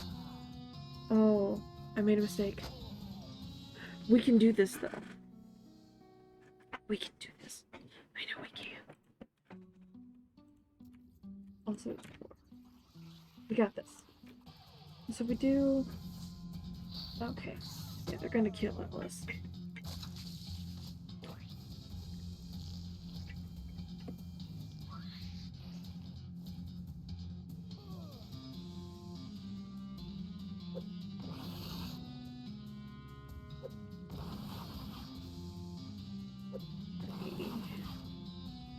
I wonder if actually...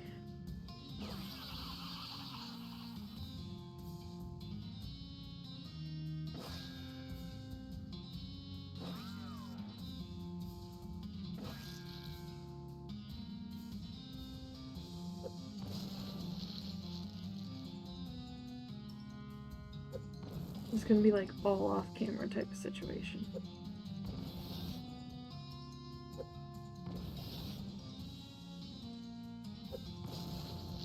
And then we'll be nice and end it with a single gunshot.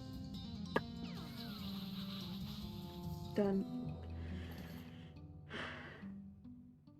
Okay, in a medium amount of time too. Someone's trapped in the cocoon. Mannequin. Boy, the spider must have been super disappointed. It wasn't moving. No, good point. Practice greeting it. How's it going? Try again. How's it hanging? What's up? But oh, guess that doesn't make some practice after all. Hello. What's up? Hi. It's hanging. Hey, what's up? That's enough. Okay. Just don't kill me first round. Oh, gross. Okay. Doesn't stop us from doing shooty shooty bang bang.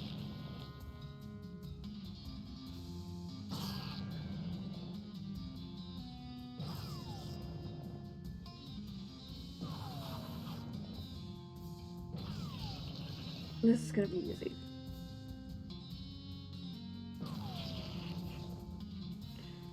And then we'll throw a stick of dynamite.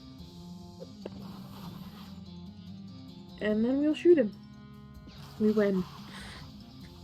Use your resources. Spider egg. Or maybe. Infinite number of spiders. Nope, nope, we're not doing that. That. Tea service. With tea. Okay.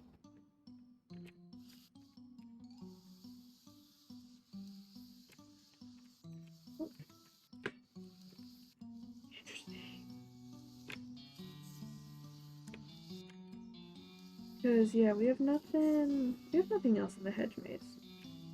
Oh. Chili beans. Yeah, because I think we're good here.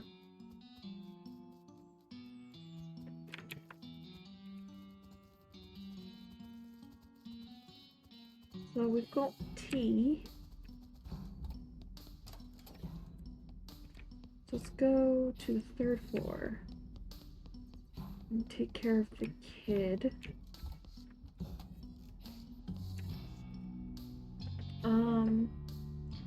Sure did. Here you go. Oh, that's wonderful. Thank you.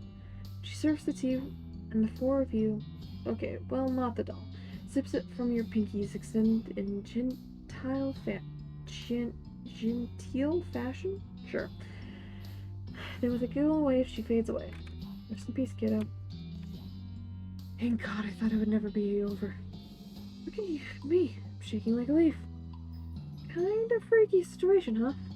Having to deal with kids freaks me out so bad. To interact with those ghosts. The ghost of one was horrifying. Anyways, thanks for the rescue. I need to get back to work. What do you do here? Over the county counter in the visitor center. Ah. Okay. So we've done. I think we've done everything. What slide? Do next. So save the day. Yeah. Any other ideas? For buffalo skeleton. Oh yeah.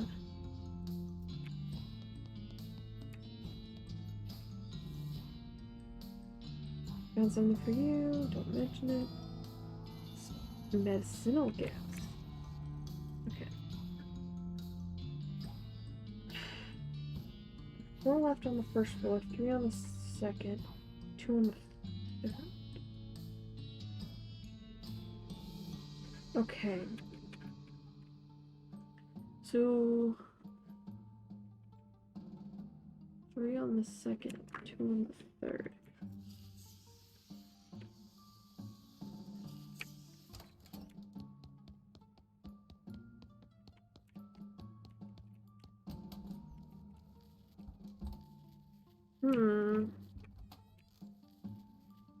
Because we got rid of this guy pretty easily outside. We need to get a better pool cue.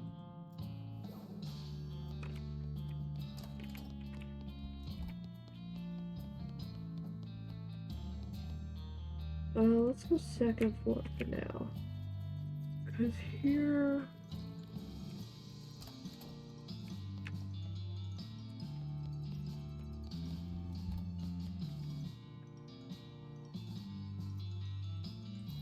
I have...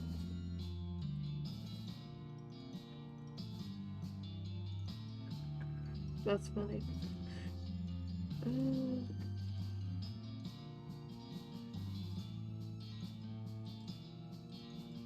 Okay. Cheap cigar.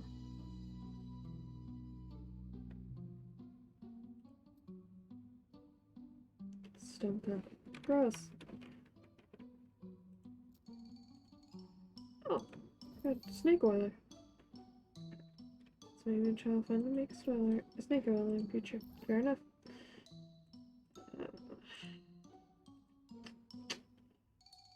Tasting dynamite. Damn it. Wait a second, if you stuck this into one of the cigars you found, yeah, what if? Hilarious. Okay.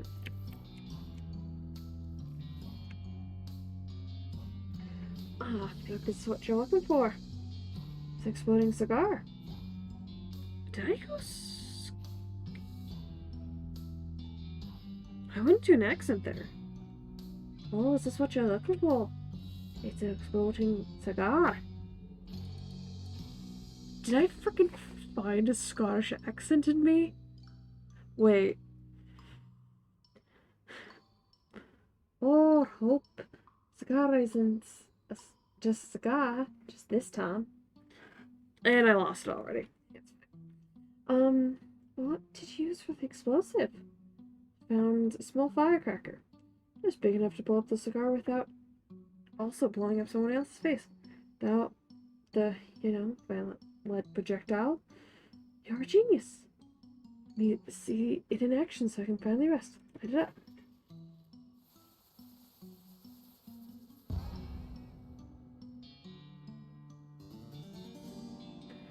Cool. Are we going? Was that more Cornwall that I did? Me doing accents is just kind of like, oh, is this a different language now? Did I cross a pond? Did I travel north?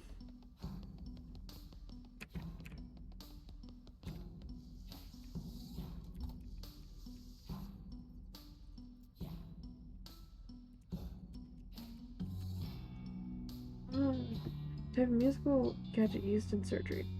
I'm actually curious. Does it do the same one for each? Let's do duel.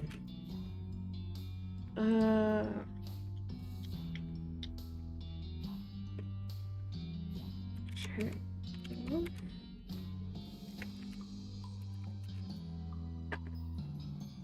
I feel like we will need it for something.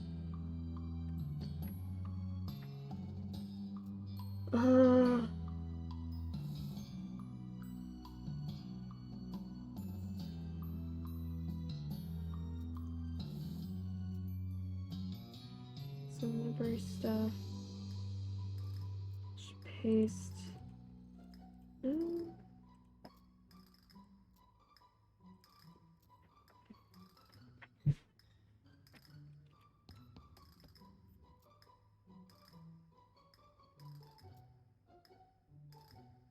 So I get to shoot this one. Please, can I shoot this one? I don't know, your gun's pretty loud. I could just hit her with it. I wonder... Does she technically help? It sounds like a real complicated one. Yeah, probably. I know a simple solution. How's your science rifle? Just saying. I'll let you know.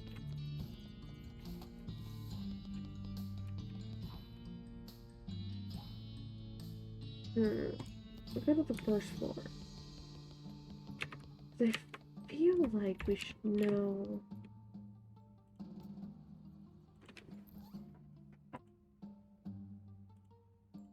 Is there spider eggs?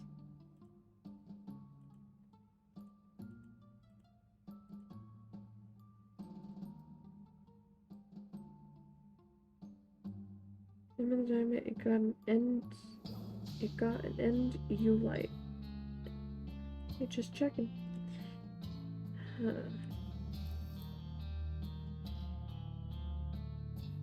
Let's make a hat. Okay. A weapon. Bushwhacker. Okay. I was not expecting either of that. Round. Wait. That's actually good for now. Strong opinion about what kind of beans go into chili. Assume that sort of it. Assemble them? An axe. I guess we got a spider axe? 10 muscle. Wait. Sure. That'll be worth something probably. Check.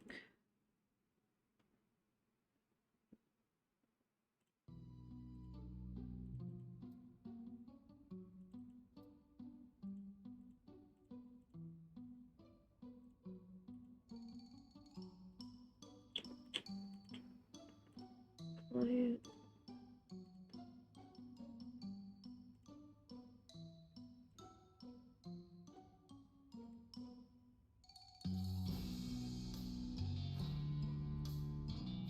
I'm thinking we'll need these for something.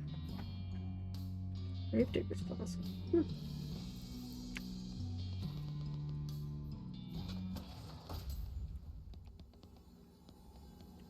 Oh, we have some cold resist somewhere. Huh. Who knew? Dining room. I wonder if the beans. Talk to him. Talk to this guy. Okay. Oh, that's not what I wanted. Wait, no. No, can we leave? Wait.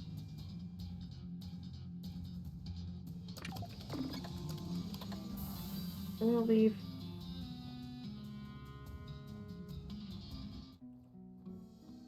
Oof. Okay. Because I don't want to fight them.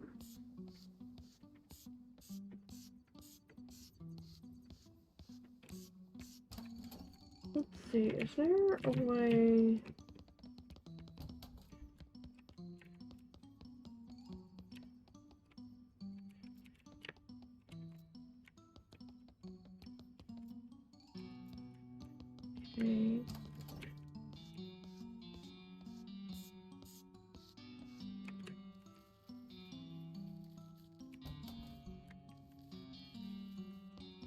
Anything up here worthwhile?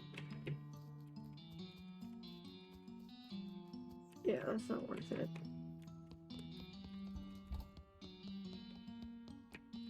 And that's just this aisle. That goes up.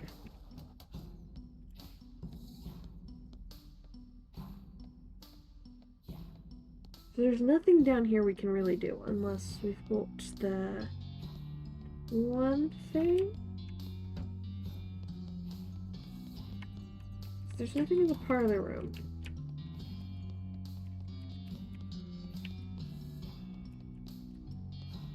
Okay. I don't think it's walkthrough time yet. It's not walkthrough time. I'm trying my best to not use a walkthrough this time.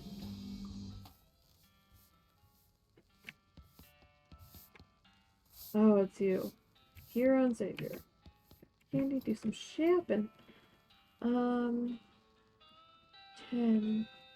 Ooh. Speed for 17. Cut your muscles by 10. Ooh. Let's do buy one of each. Because we may need those. Back in the bar is leaning heavily against a display of shot glass with different names etched into them. Set on the display reads personalized shot glasses. 13,008. Guy picks up a bottle stashed behind the display and fills a shot glass with the shot glass name labeled Pete. What's your name? Pete. Guy squints at the shot glass. Shot! Knocks back a shot and tosses the glass over his shoulder for picking up and filling another one. No, it's beer. And buy a shot glass. Thanks. Can we eat? Time when you were a kid in Hogwarts. Great. Muscles, Jerv. How to jump. Okay. Take a closer look. Can we, like, sell the Candyman things? Should we?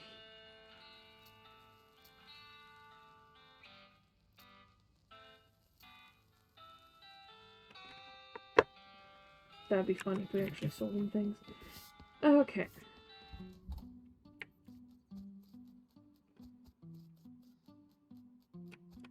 I think it's walkthrough time because I'm obviously missing something. I don't know what to miss it. Is it really saying for the third time that I'm streaming? I'm aware. Okay. West of Loathing Gun Manor.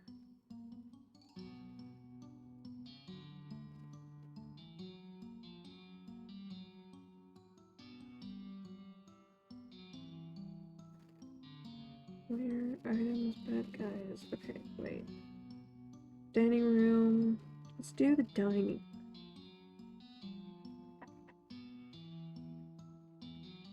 We found. Talking to the hungry ghost prayers, so you can discover that he lacks ghost food. To eliminate him from Nub Island, or provide him with chili sin pistol, so you can stomp people with chili pistols to death on the spot and give it to him. Damn, how do you make this? With the pillow in the inner parlor. You know. Let's see. Let's see here.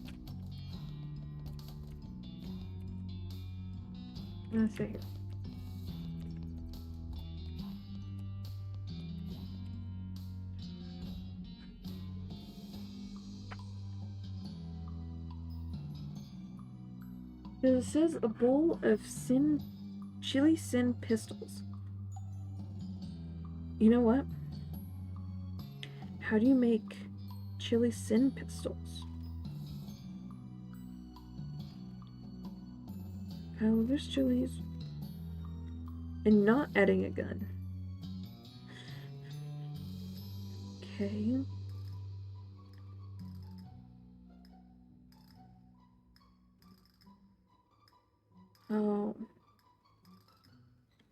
Gunman or kitchen. So I have to get through the kitchen first. Okay. So let's do kitchen.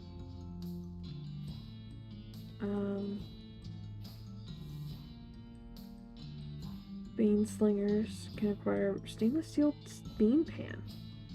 Create the quest for chili hungry. Chili spice from the spice rack. Okay. Natural. Dictionary poach.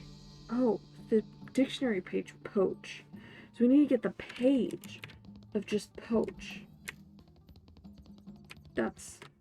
Okay, let's go to the second floor. Go to the library. Okay. Poach. Nope. Poach. Still cooked by immersion water to shoot an animal belonging to the king. See, I told the ghost in the kitchen that there were two meanings. Near the dictionary. See, I had the right idea when I first saw it. I just did it wrong. First one.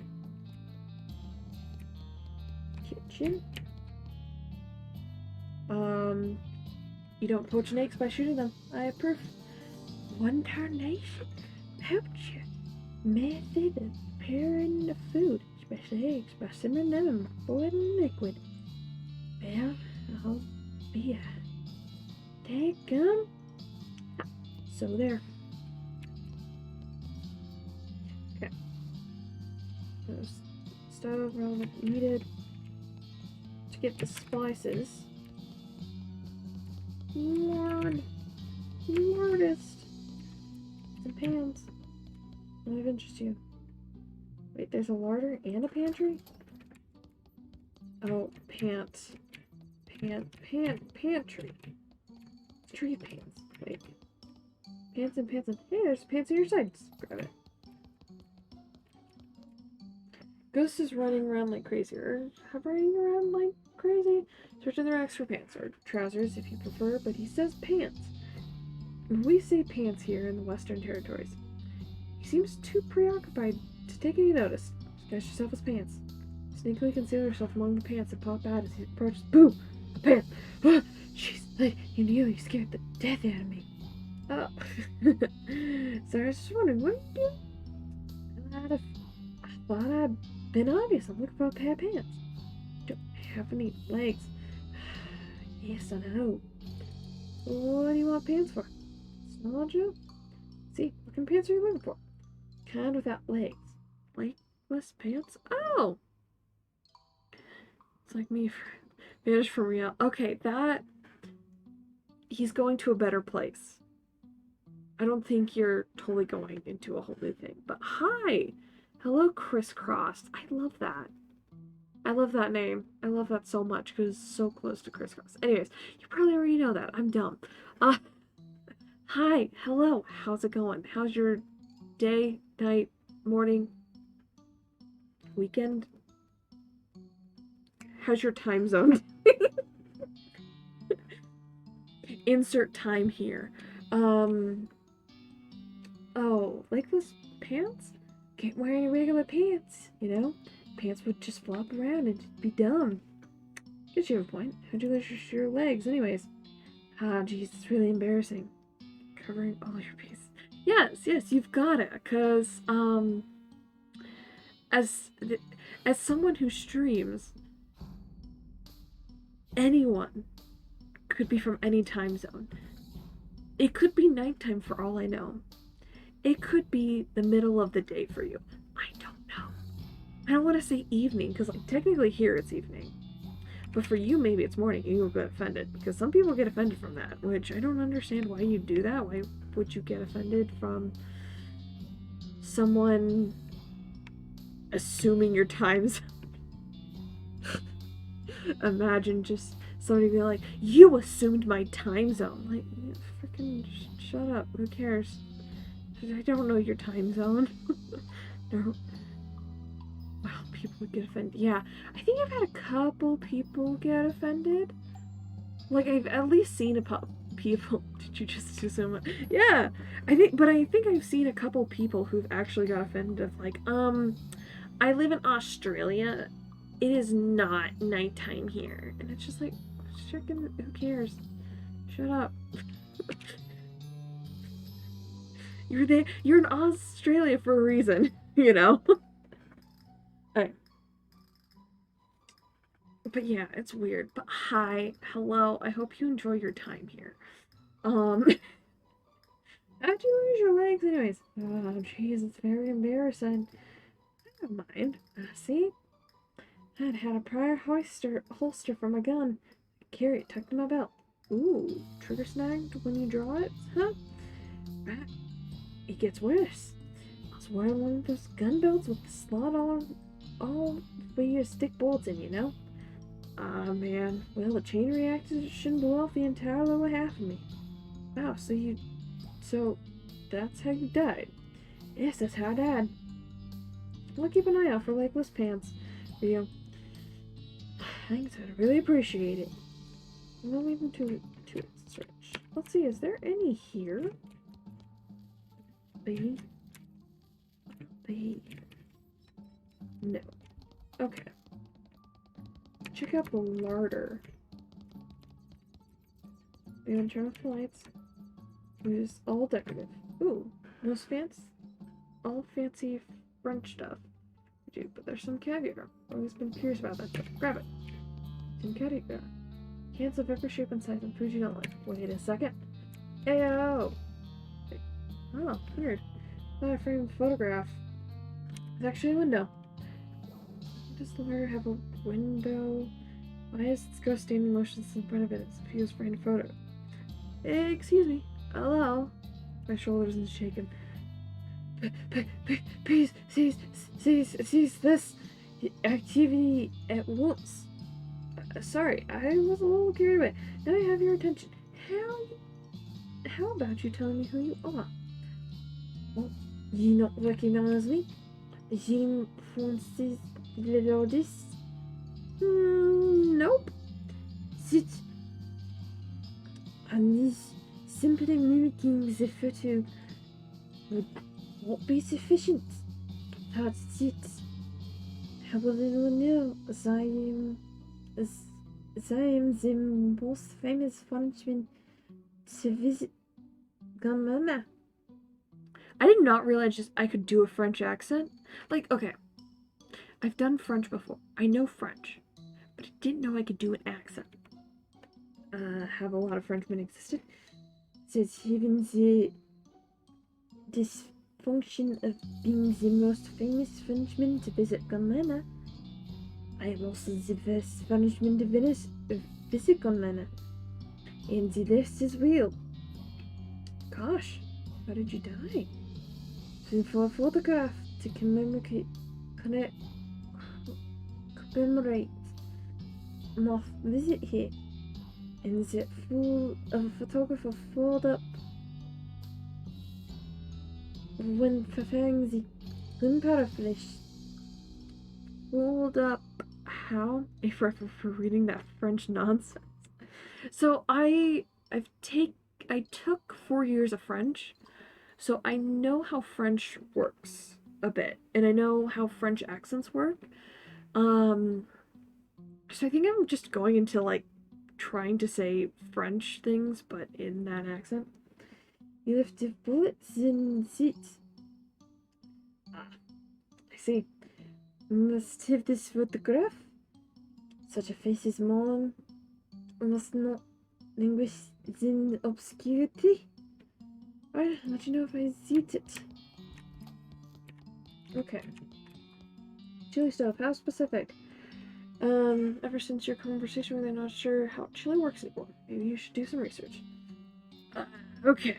So I wonder if we can look here. I feel like, okay.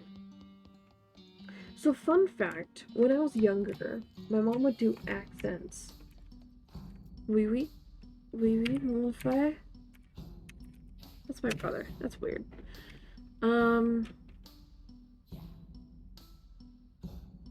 Did I misspell chili?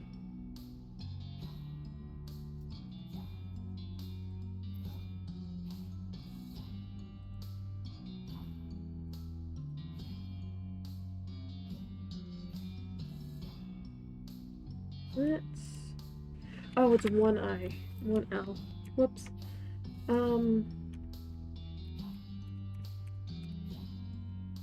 Savory soup made of beans, spice, and begun. Huh. Leave the dictionary. Yeah, but okay. As I was saying, a thing that my mom would do when I was younger is she'd read books to me and my brother. And she'd do different voices for him. I think that's where I'm sort of getting. Okay. You need a bowl of chili to get the ghost in the stove. You're open to that.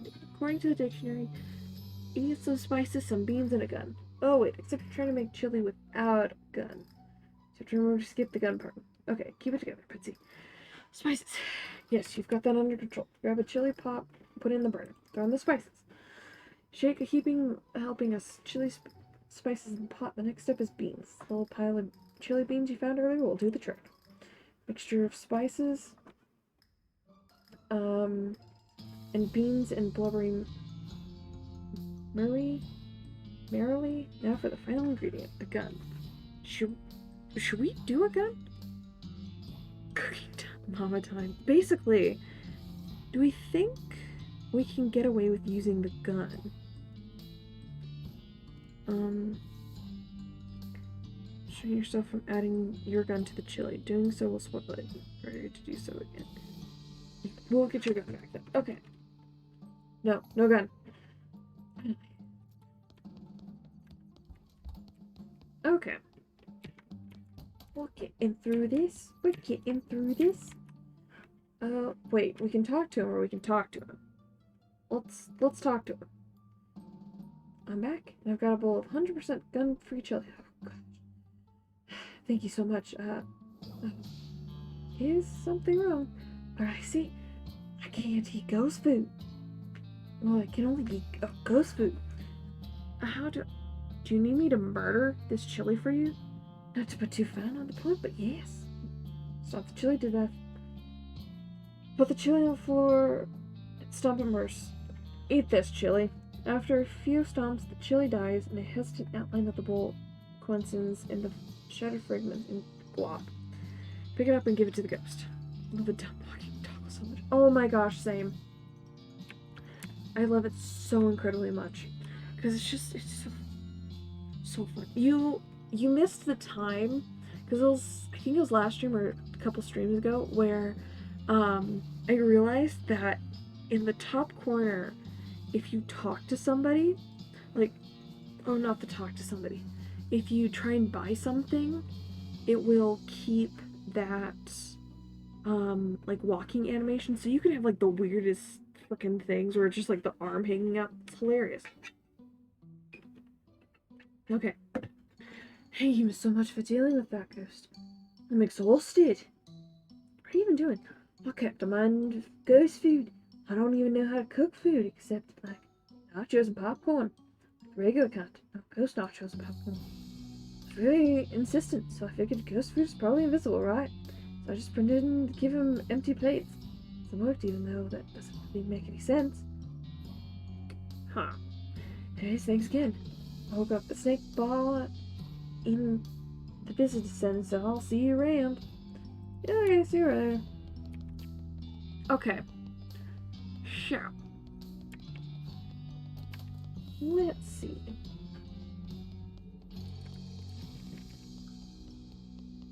So we've got the pantaloons and the lardist. Let's see, larder.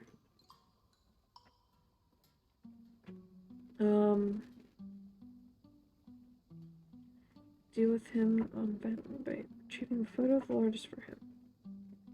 Oh, photo of the lardist. Hard form. Oh, box of old photos. Makes sense.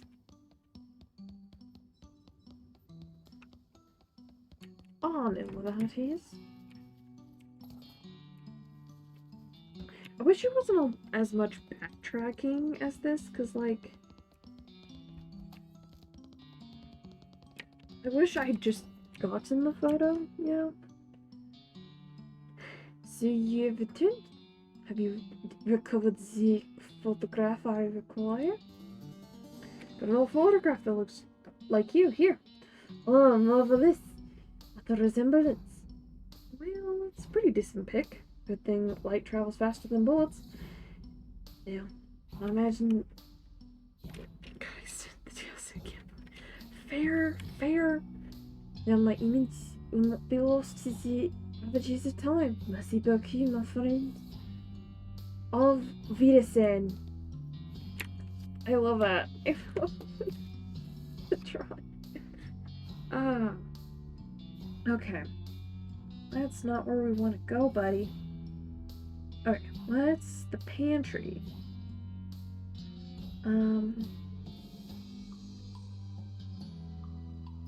Ghost will be removed by providing him with a flat skirt. What? Gunman or tween room? Okay.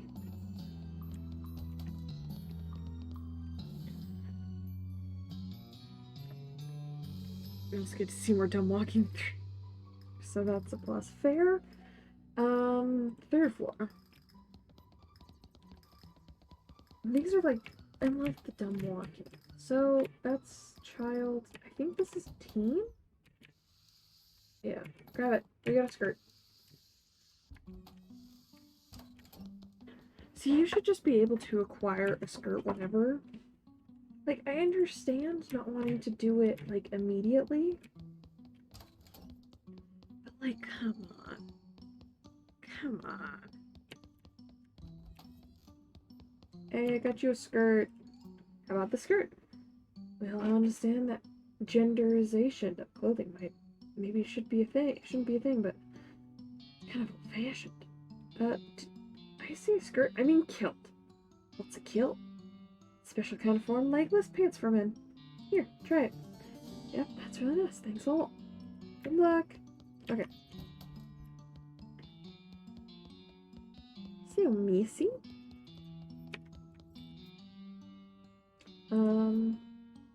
I wanted to shoot him. Look on the right side. Saved you some ammo. Shoots accelerated protons. So there are none left on the first floor. So second floor. Let's...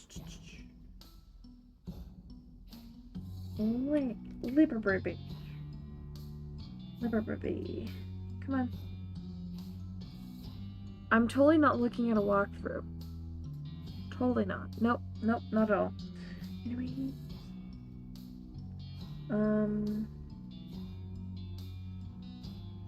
What is it not?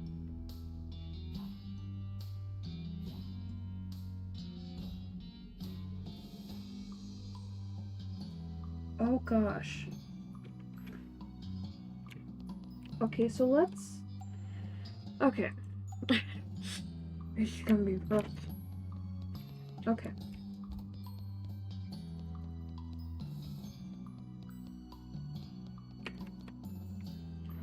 Let's go. Okay. It is here you can either fight her in a fair duel, 101, partners or assistant, or outlawyer her. Basics. Start talking with her, and she will tell you that two duelists with Creedy and... At that point, if asked what the argument was about, she'll say that Timsbury accused of cheating, which will also reveal that McCready had already been accused of cheating. You should ask her to continue to tell you the story. Okay. Seems fair. Go ahead. Some questions. Tell me more about the argument. You had a history of cheating.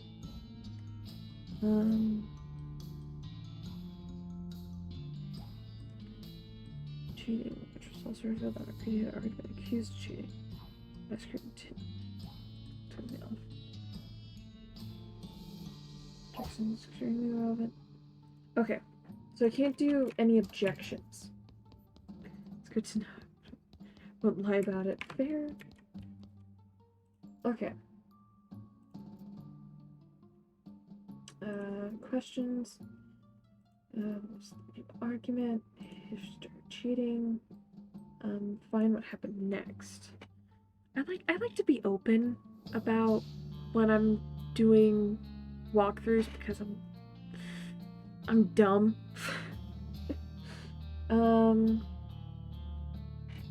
Let's read that. Accused ask for your story, then ask if the specific time was set for the duel. Oh. Let's go. Okay. Some questions. Argument. History of cheating. I have another question. Day of week this is. Sure. A question. Just vibrate them there. Time for the duel. So I feel that the time of the duel was high noon. After this, continue the story and then say, I'm gonna have to ask more questions on that.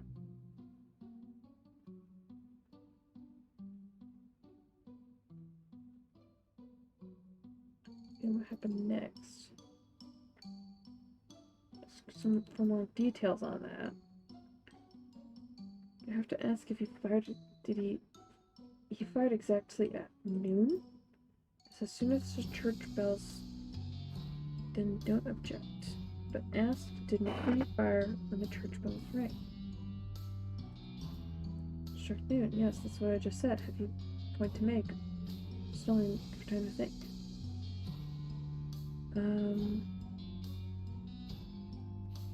And then object. The heck, McCready fired at the wrong time. What are you talking about? He barely fired at noon with the church bells. There are witnesses. That's right. He fired at clock noon.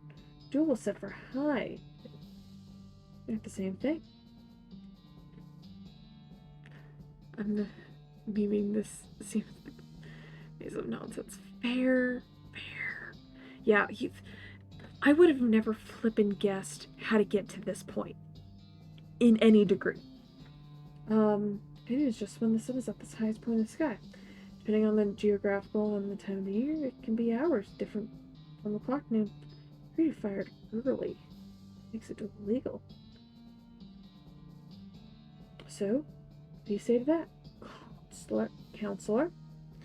Get yourself well. Gotta hand it to you, Professor Duty. Oh, Prosecutor Duty? Doing a lot better at this than I was giving you credit for. Good thought you had there. What's your problem with it? What is that? I already thought of it. Take that. Got item. Not on. What the heck is this? Okay. She didn't fire at the wrong time. Almanac took. Oh dear lord.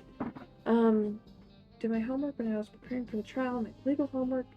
Since at this time I expected there would be an actual trial, not a gunfight. You're holding there as a nautical almanac of the year 1878. Now bookmarks if you'd like to do the math yourself. If you look up solar noon, okay, high noon, on June the 18th and make the adjustment for Reno's longitude, what do you think you get? You got to be kidding. That's right. The prosecutor 12 o'clock p.m. precisely. Damn. Nice try, though. I mean, that's sincerely. It's my ammo.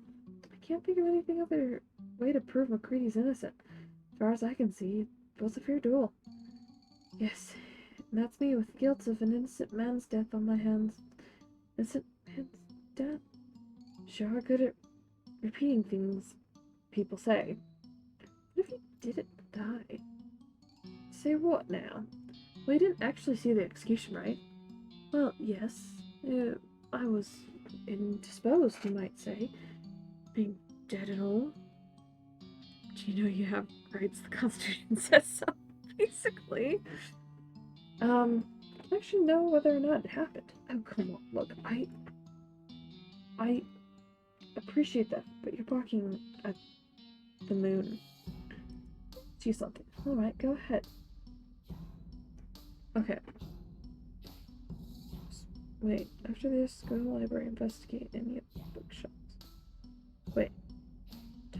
Wait. What? Discover that it's total eclipse and one of the 3 people that were escaped. Try after the duel, the 19th. Yeah.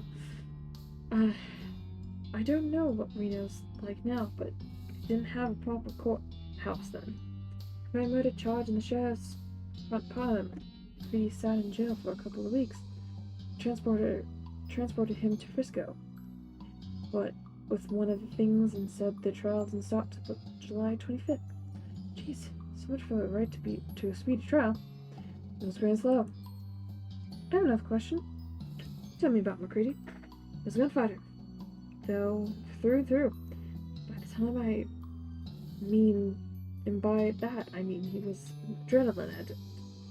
Dueling was his needle of choice. Hell, if you told me you had evidence that he cheated at poker with a specific intent to bait people into challenging him to duels, wouldn't be the least bit surprised. It was a sly one. That would make him sound like a real devil. It's not fair. He was smart and charming. Could have been a good man. He chose an entirely different life for himself. Anything else? I recall he had a really good head for numbers. He told me that he never forgot a date. Every man he ever killed, he'd remember to pour a beer on the grave on their birthday. That's nice. A nicer birthday present would have been not having killed them in the first place, of course. Yep. I have another question. Assuming he was innocent, why would McCready invoke trial by combat? His case was pretty straightforward. A duel only worsened his odds. I was mighty surprised. Let me tell you, the only thing I could figure it was his damn full sense of gunfighter's pride or something. That was the only form of justice he was willing to submit himself to. Another question. When was his execution? Well, we held the trial by combat on the 26th. Now it's a Friday. They don't execute prisoners on the weekend, so presuming it would have been following Monday, the 29th, in the morning.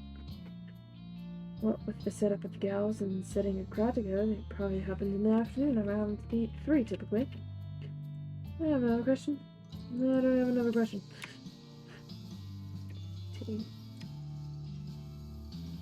Okay.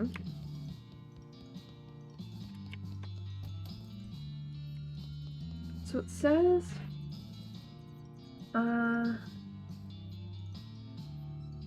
after this you gotta, wait.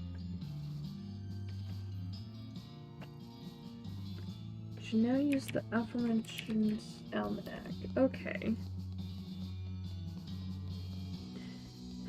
Some say that's easiest. Yeah, fair. Where am I going? Easiest gift to give somebody. Not death. Look up date of it. Look up a date. Oh gosh. Look up July. Day. 23rd. No. 9th. That was when Crew's going to be executed. Let's see.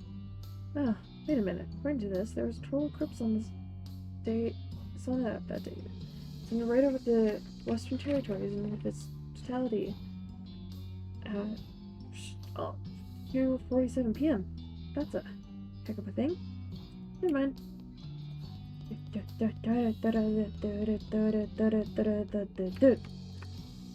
I've got a question for you. I looked up it in your almanac and I have this. There was a total eclipse of the sun that day. What? Now you're just messing with me. No. For yourself. It's hilariously obtuse. You're telling me it's great. messing with me. No, put up yourself. Totality at 2:47 p.m. Right over the Western Territories. It's quite a thing, but I don't see how that affects. Wait, unless you're suggesting. It was a perfect opportunity for McCready to escape. That's absurd. Stripped like a fox. You said yourself that McCready was really good at remembering dates. He could have read about the eclipse at any time, sorted that knowledge away for future use, like to give himself an advantage in a duel or something. Alright, that's reasonable as far as it goes, but McCready couldn't have worked the eclipse into an escape plan, because he didn't have any say over this court schedule. Who said, what, with one thing and another, and the trial didn't happen until July 25th, Grady could have caused any number of those delays himself by faking illness in prison, resting with the horses, and ride to Frisco.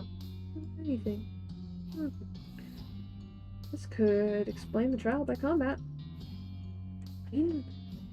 There ended up being too much delay, so in regard to trial went on too long and he was found guilty. He'd have missed the eclipse. Exactly. Whereas he called for trial by combat. Everything could have been resolved one way or another in only one or more day.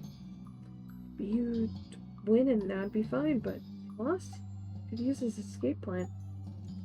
I have to admit, this is pretty compelling. It's all maybes and what ifs. Yeah, maybe it happened, but maybe McCready was rescued by leprechauns. Oh man, are there leprechauns in Frisco? We need some kind of hard evidence before there's any more than fun story events, is what I mean. Okay. Going to then okay. Investigate on the shelves. You'll find some newspaper saying one of the 3 hanged escaped. Victor, and you will be able to talk to the postman in Dirtwater. Okay. Investigate. Bundles, newspaper, Frisco News Editor. You start at the bottom of the stack and flip through them until you find the paper for the week of July 28th. Hey, Crow! Is this the Crow that I know? I'm like doing the Saul Goodman route. What is Saul Goodman? I'm actually really curious. Means that one of the statues ain't like the others. No, it's not. It's not. In any degree. It's not like any of the other statues. But he's trying to burn. Yeah. Main feature has to do with the eclipse and the various accidents and speculation occurred because most of the people weren't expecting it. The editor apologized for burning the announcement in the previous week's weather forecast. Most notably, all 3 men scheduled to be hanging the 29th escaped in the confusion. Only 2 of them were recaptured. Unfortunately, their names aren't given. Keep looking. You don't find anything else relevant to the case. However, as you're putting the papers back in order on the shelf, a headline on the more recent issue catches your eye. There's been a famous inventor missing. The article is light on information. But apparently Mrs. Gunn's husband, Dan, vanished on the road while traveling to Dirtwater on business about 6 years ago. Law enforcement speculated bandits, but no evidence was found. It's kind of grim. I know I've had a prior interaction with you. Okay, I do know a Crow. I think he goes by different. He has like more to his name than just like Crows and numbers. Prequel adjacent series to Breaking Bad. Ah, okay. But hi, Crow. How's it going? How's life? What do the numbers mean? Is there a reason to the numbers, or did you just like key smash numbers? Okay, so we're supposed to go back to Dirtwater and go to the post office. Ah, Betsy, do you email for me? Thanks. Anyways, wait. Oh, we need to talk to her. And because Crow is... Okay, fair enough, fair enough. I don't know, sometimes numbers mean things.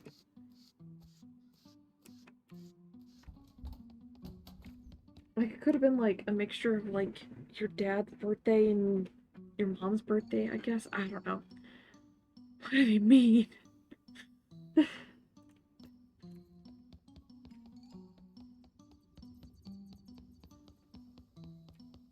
No. This is getting annoying, by the way, having to go back and forth.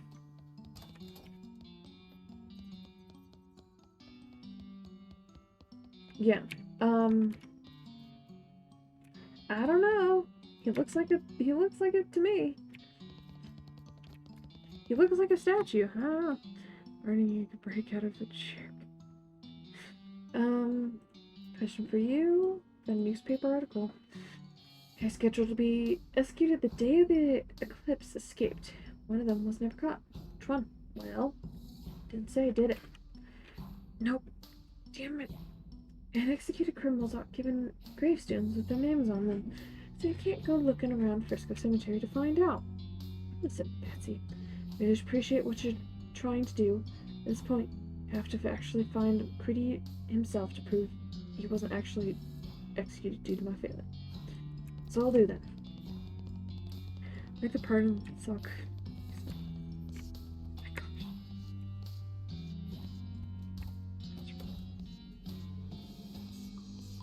I don't. You guys are now saying words that I don't understand, and it's scaring me. Cause I don't know what the references do, and I'm worried. Okay.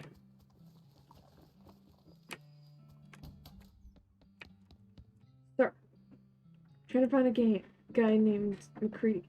Possibility he might have passed through here. Passed through. Let's see, passports here. Yeah, stayed for a while. I might have a forwarding address. Ooh, can I check, please? What? Them books could be dusty anyways. One sec. Years around 78? Then 76, 77, 78. Cron, Mablestone, Curfy, McReady. Ooh, got a McCready. Is that the one? That's him. Forwarding address, but you can ask at the old place. Stop northwest here. Let me see a map. Desert House, that's the one. Okay. Talk mostly memes and nostalgia. I hope. Fine, we're gonna shoot. Overkill. One shot. Murdered. Okay.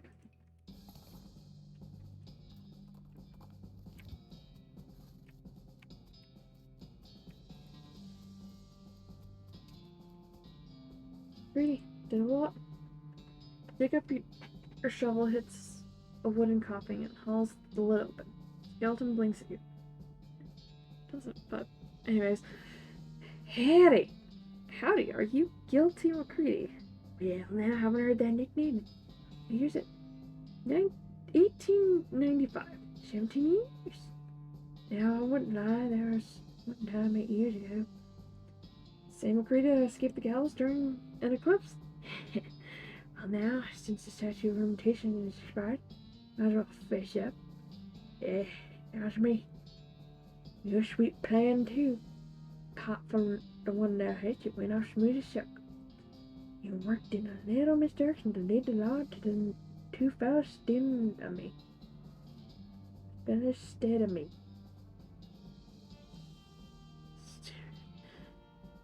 Yeah, you guys. Wait. Games like West Loating Fair. This is a fun game, I will admit. And I'm bad at Stardew. But I will be playing Stardew tomorrow. Anyways, let me some real misdirections lead the law to them too fast. Serves them right too, they're real murders, not like me. No murder men except in the fair fight. Except for that one little hitch you mentioned. Just calculate how long to delay the trial. So in order to not miss the eclipse, you call for a trial by combat. Well, I suppose that's the truth of it. You're blaming me for Miss Wainwright's death, I suppose. Aw, Crisscross, thanks for following. I don't... Yeah, I suppose. Why didn't you just trust her? She would have gotten you declared innocent. She had a real good head on her shoulders, sure. She did that prosecutor fella. I didn't rate the odds better 50-50. Not good enough. Anyways, trial by combat was part of her job. She's been ready. Stinks. She trusts you. She's a ghost now because she felt guilty about losing that trial. It's been ages trying to convince her that you're innocent, and you are innocent. She backed you up every step of the way, despite the fact that you got her killed. Didn't even care. Yeah, by your tongue, Missy. You don't know me. Don't care. I did what I felt I had to do to stay alive, and I felt dang guilty about that happening to Miss Wainwright. It's fair. I'm talking all the blame for it. No, ma'am, she'll tell her she should have been better prepared. It's like she told me that day, apologizing with the last breath. Gave up gunfighting for her. Gave up the only thing I live for. Felt about it. Gave up gunfighting. Weren't easy, but I did. Bought this house, bought this land, raised some chickens and a little vegetable garden. Just gone to heck since I died. Oh, what a shame. Guys, never fired a pistol again. Not even had a damn fence burst. That's not what it says on your grade. Read it again. Fella that killed me having a little ironic joke, I reckon. Killed you. Oh gosh. Sacrifice a few people. Dear Lord.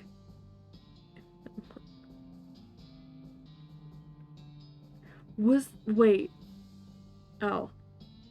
That was a thing?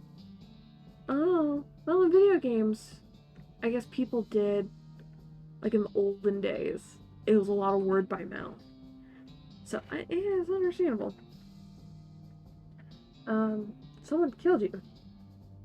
You're a second person tracked me down. This one was 9 years ago after the trial. Bim's Turnsbury, but hunt for revenge. What happened? Che was mean to her door, and I told him I ain't doing that no more. Yes, again, I said no. He hollering at me, and I took my pistol out of the closet and threw it at his feet, so he couldn't see how there was always just shut. And he cocked his gun and asked me one last time. I said no. And last time I remembered the bang. Jeez. Kinda him to bury me, though. Guess I weren't all that bad. But old fake Easter eggs, do you remember? Yeah, I do. Well, okay. I remember its existence, but I don't remember it, like, dealing with that stuff. Because we didn't have Game Boys when we were younger. We started with the Nintendo DS. Yeah, but I bet me and my brother would be kind of like, we don't believe that. Knowing us. I would probably be like, oh my gosh, check this out. And my brother would be like, you sure? You sure? See Felicity again. Could take you to her ghost. And I reckon I could go back to sleep. Hey, right, a dead fella walking around. Just tell her sorry for me, what? Here, give me my pocket watch. She'll recognize it. Okay, bye, McGrady. So long, miss. Okay.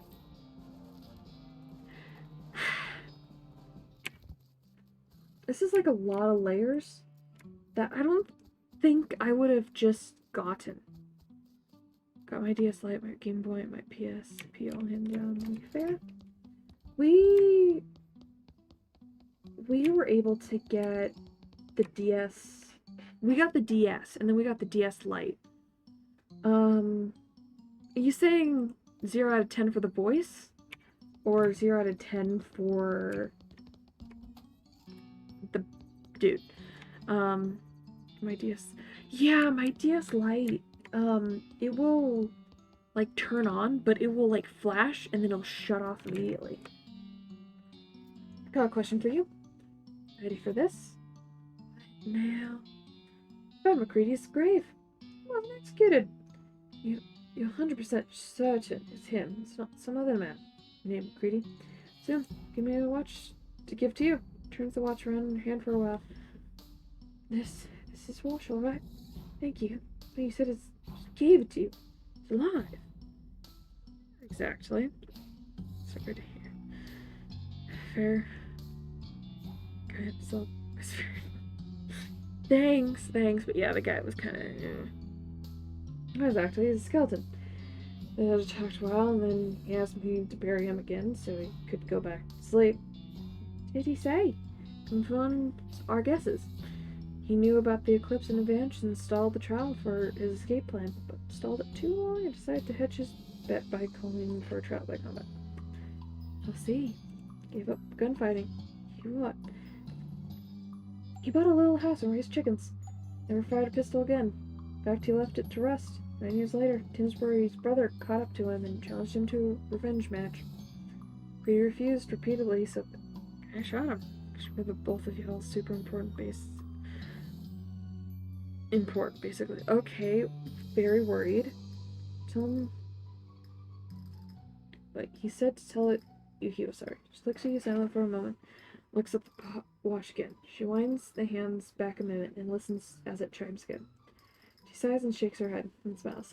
Thank you, Betsy. Make a damn fine attorney.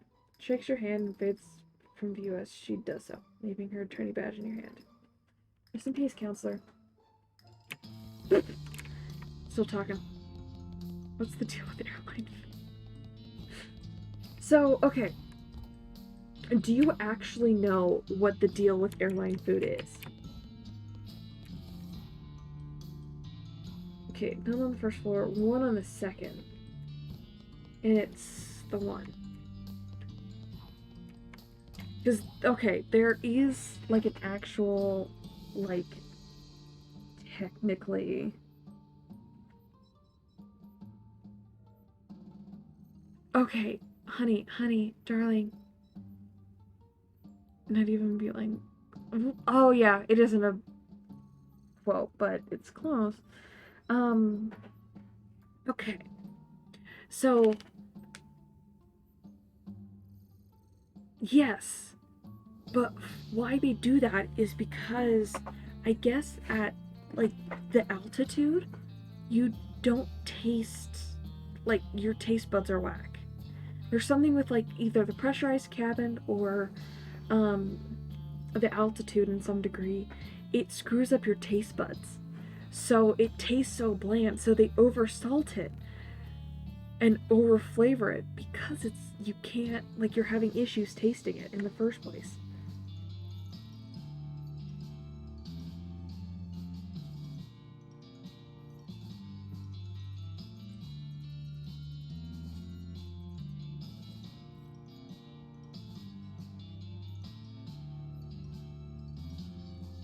What?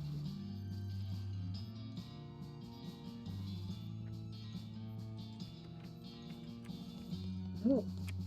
Wait. Key? That's funny.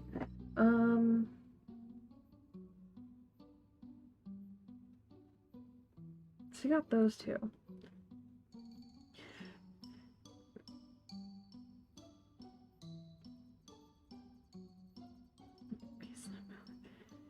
That's the thing. Yeah. Well, it's also, I think, oh. Defeat through combat by offering her a silencer. Okay, so we need to figure out how to flip to make a silencer. We're getting an ad? Sir? Okay.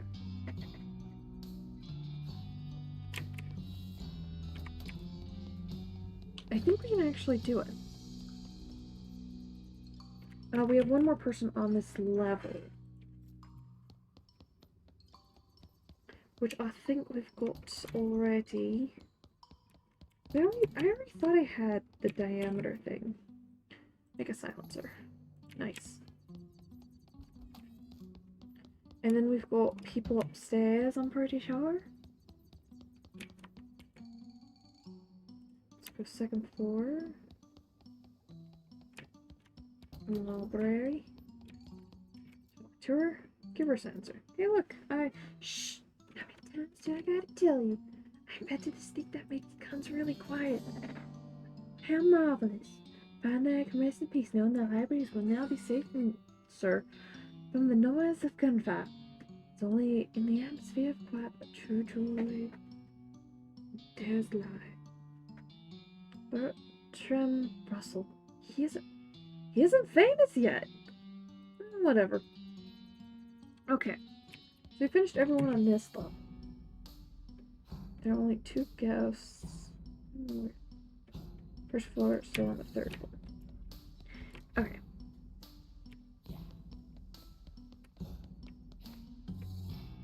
Third floor.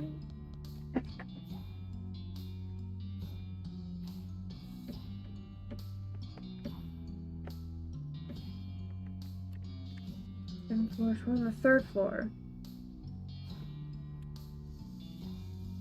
Which ones are we looking for? Wait.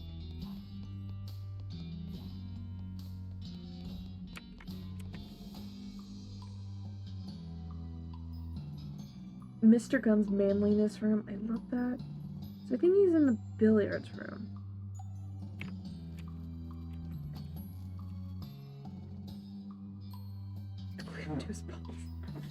Okay.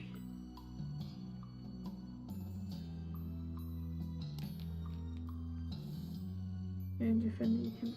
Cool. Blue chalk and a geometry textbook. Oh dear lord. Do we have blue chalk? Thing is a sidewalk in the sky. Chalk. Good manners children quarters. After writing boo. Did we get that? I feel like we did. You know what, we can check.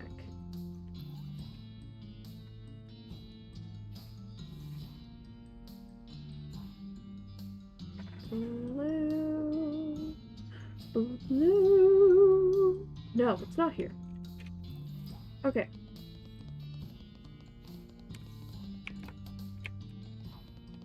Take a chalk. Alright.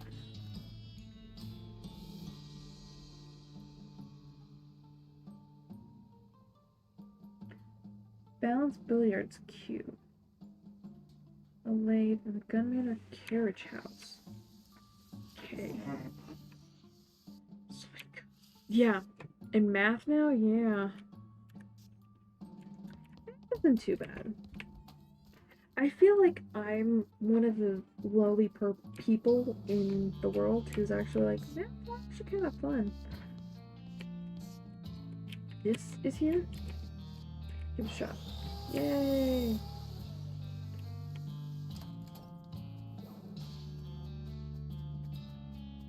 I even got the achievement of all the boos, by the way. That's a thing you can do. This way.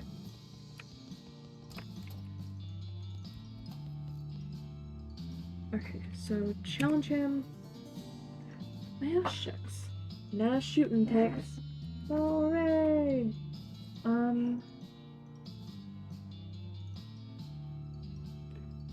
Belfort.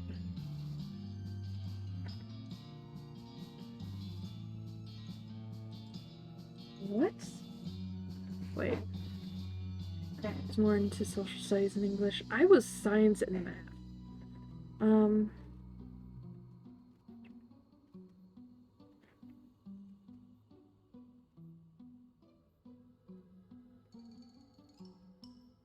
What?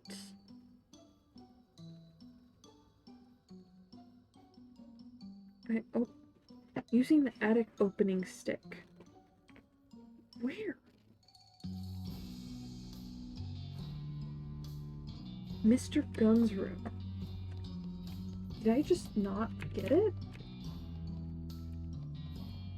I'm not writing a story about the Simpsons. I guess, like, you do?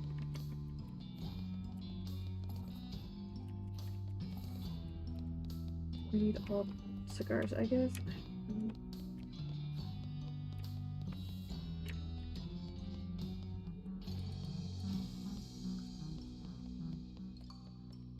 I love that he's humming.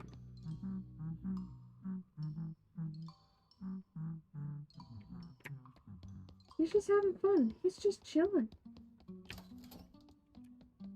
Okay, maybe it's in here?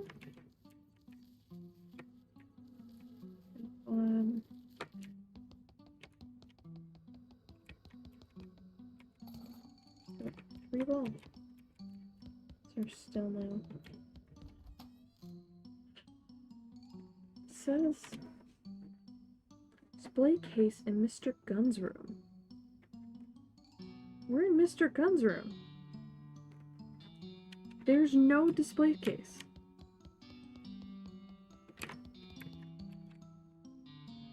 Did we already get it?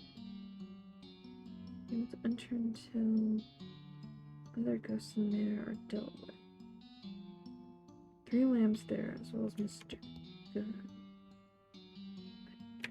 Oh, Mrs. Gunn's room.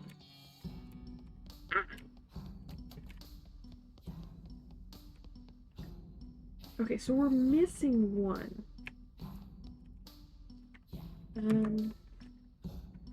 Stay here. Knock, knock. Yes, it's Betsy and Florence, ma'am. Ghost hunters. He was meant to confuse us. It was saying Mrs., not Mr., which is kind of... Yeah. Whatever. I do feel significantly less haunted.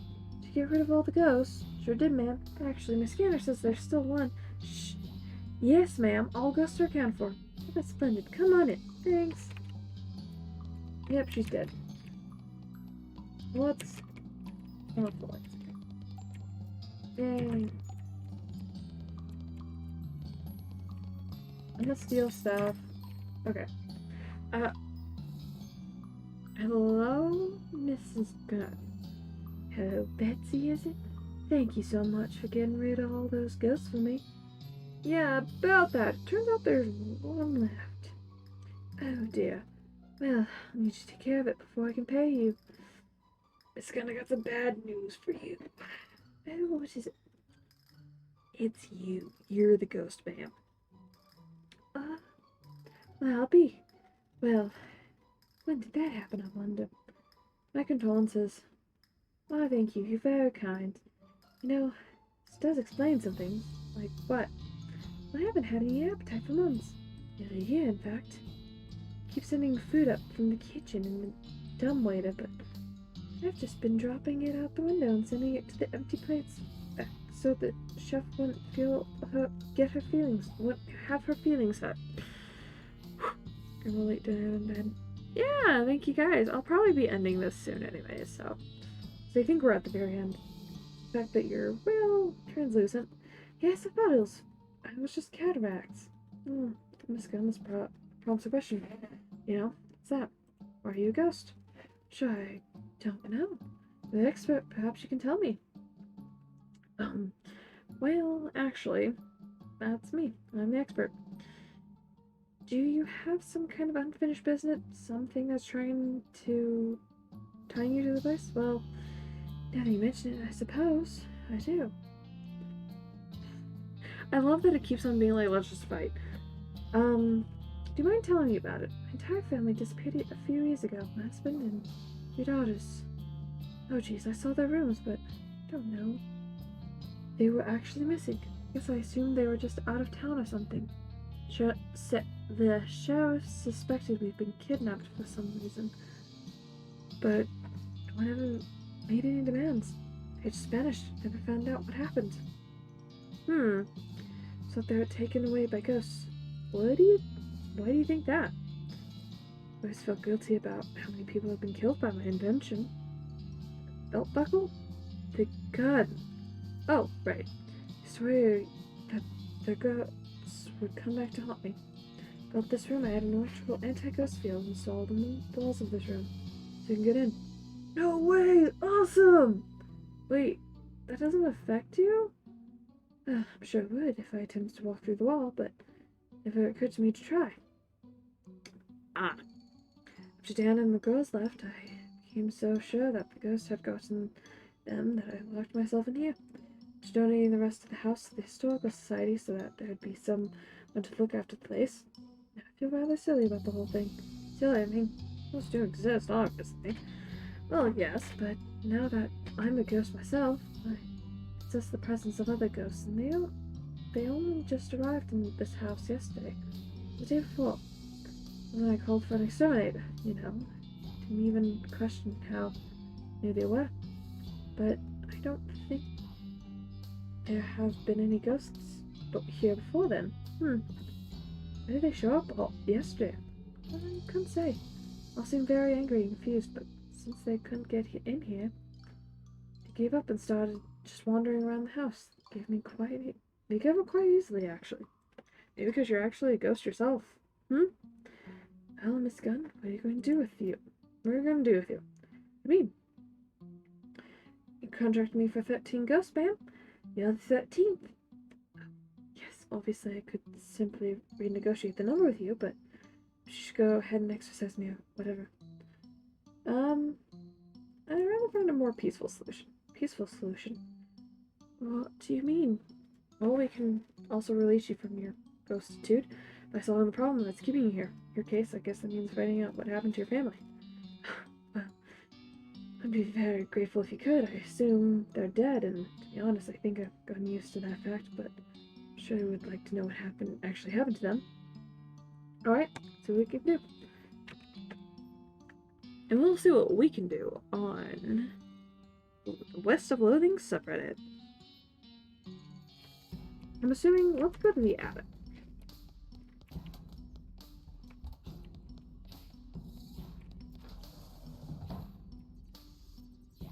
There's somebody here.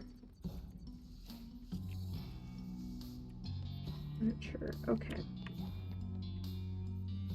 So this...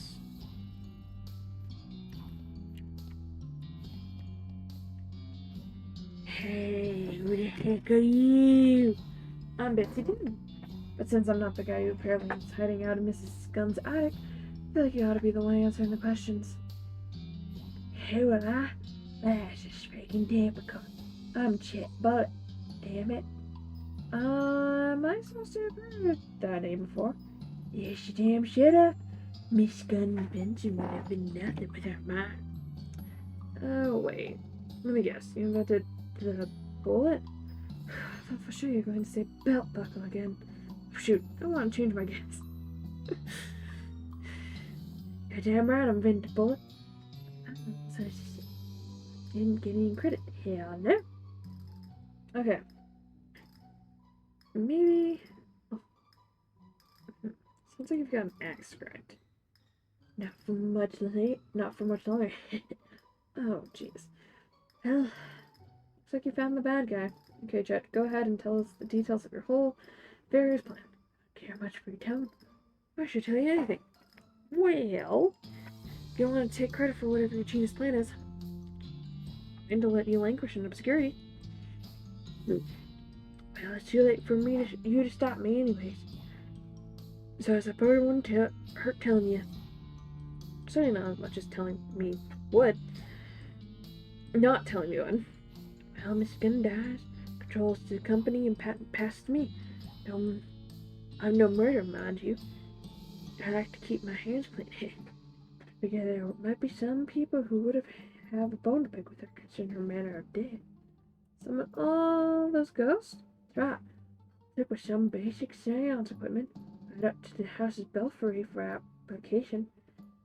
Snap for the mechanical genius like me. Seance gear summons ghosts related to the summoner. That's the whole point of a medium. A person who knows how to direct summoning someone's behalf. So you have to talk to your own grandma instead of summoners. You would have liked the medium type to me. More like a small. Doesn't explain anything. That does explain something that I've been wondering about. Oh? It didn't make any sense for all the ghosts here to be haunting Mrs. Gunn because some of them weren't killed by guns. They're killed by bullets. Naturally anticipated that there'd be a couple of those, so I'd rid this room with an anti-ghost field. It's like cranberry bushes so the ghosts wouldn't even sense me up here. So your plan was to summon a bunch of angry ghosts. Oh, huh, fun. Someone who initially be looking for you, who wouldn't haunt Mrs. Gunn instead. They couldn't find you. Correct. And once they hunted her death, Gun Industries would be all mine. Well, I hate to be the bearer of bad news, but Mrs. Gunn is dead. On the bright side, she's been dead for years, so you're pretty much wasting your time. Wait, really? I'm rich. Now I get to get out of here with all those ghosts around me. Yeah, the ghosts are gone too. So you're pretty much in the clear. Wonderful. Anti-ghost field is pretty much effective. You're starting to make the back part of my brain itch. He flips a switch in the electrical device and you suddenly become aware of the absence of an extremely low frequency hum right on the edge of your hearing. Something else I want to ask you about. Ask away. What happened to Mrs. Gunn's family? Oh, Dan? They've been out of the picture for years. I heard a rumor Dan got killed by desperados, buried in a shallow grave on the backside of nowhere. And of course, I wouldn't actually know anything about that. Me, since I couldn't have inherited a company around him, the daughters. So, that's a fun. Not a monster. Pretty sure you're a monster. We're in a little island kingdom somewhere out on the other side of the ocean. Apparently it's stuck in some kind of bizarre temporal field. Keeps nearly anyone from entering or leaving. Can't even find a place if I don't know how. Fortunately, I know a guy who knows. Get the girls free chippers to sleepaway camp. Is that nice of me? Absolute bad. I hurt my feelings. Fortunately, I'm about to have a whole lot of money to consult my feelings myself. Right. Hold on. He should talk to Mrs. Gunn before you tell us about a new hole. Huh? I thought you said she was dead. I don't want she says you might be too.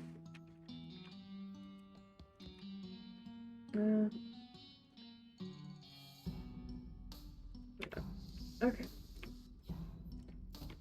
I think I've got to go back. I think getting a notification over here and I'm worried. Okay.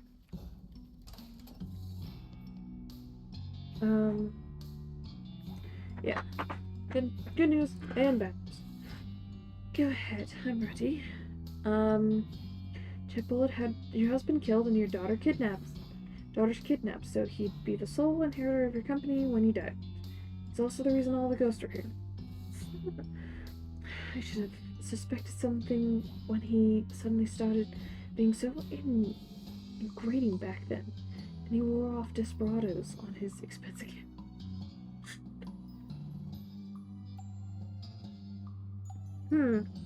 Write him out of my will, but I suppose it's too late. It's rather grueling. It's good news. He says your daughters are safe, just at a magical island somewhere that no one can get to. As long as I have to comfortably on that. At this point, I'll take it. But I mean, if he wanted to kill them, it'd have done so. You spoke to him personally, yeah. Didn't know you were already dead, so he'd been hiding in your attic for the last couple of days, waiting for your ghost to kill you. Want me to do them? I'll leave it up to you. I'm not in a state to make any reasonable judgment. In any case, you've answered my questions, and I feel myself ready. I'm moving on already. Thank you for your help. Oh, hey, I think we're almost done.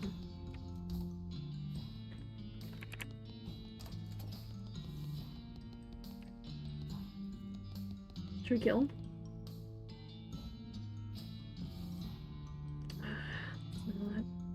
Stick your face. Go on. Get out of here. Riley, thanks for your help with the ghost. Come on to the factory sometime. Maybe I'll hook you up with a discount.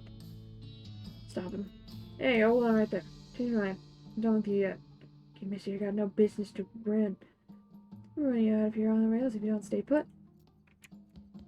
Actually, should I kill him?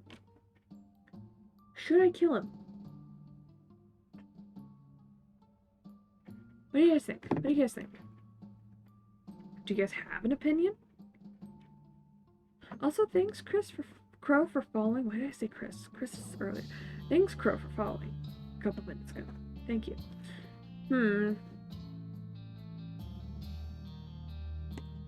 I want to kill him. Wonder if we can do...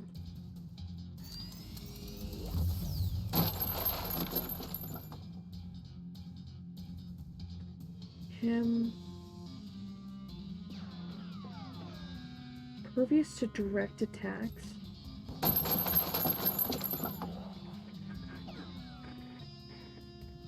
So let's do... I think we need... We'll actually hit where we want it to.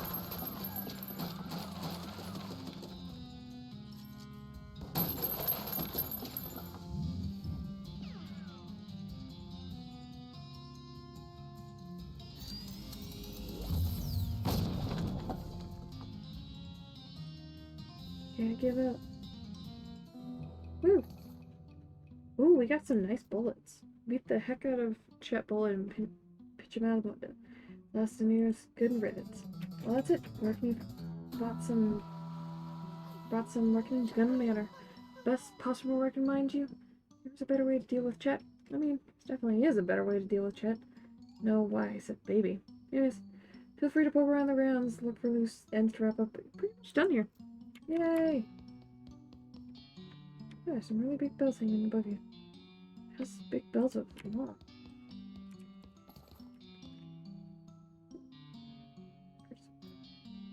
Oh. Thing said...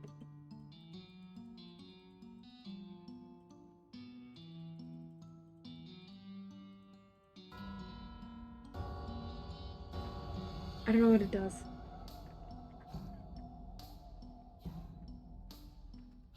Wait. Summons the ghost to deal with him instead. Aw. Send the bells fades away. This bell tower in my house, Betsy. What happened? Kind of messing around with the bells. She resolved the situation with Chet Bullet.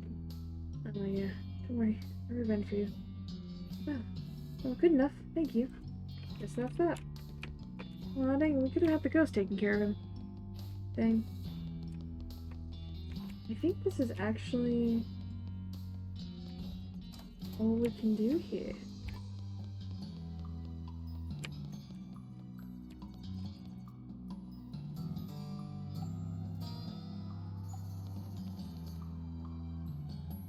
The first floor. Because we'll see if there's anything worth at the gift shop.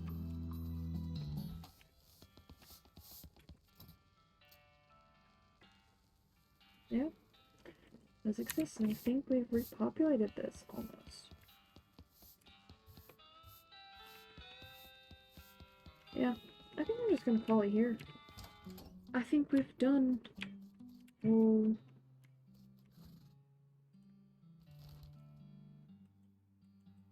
of it. Let's go to Frisco one last time. Snap. Yeah.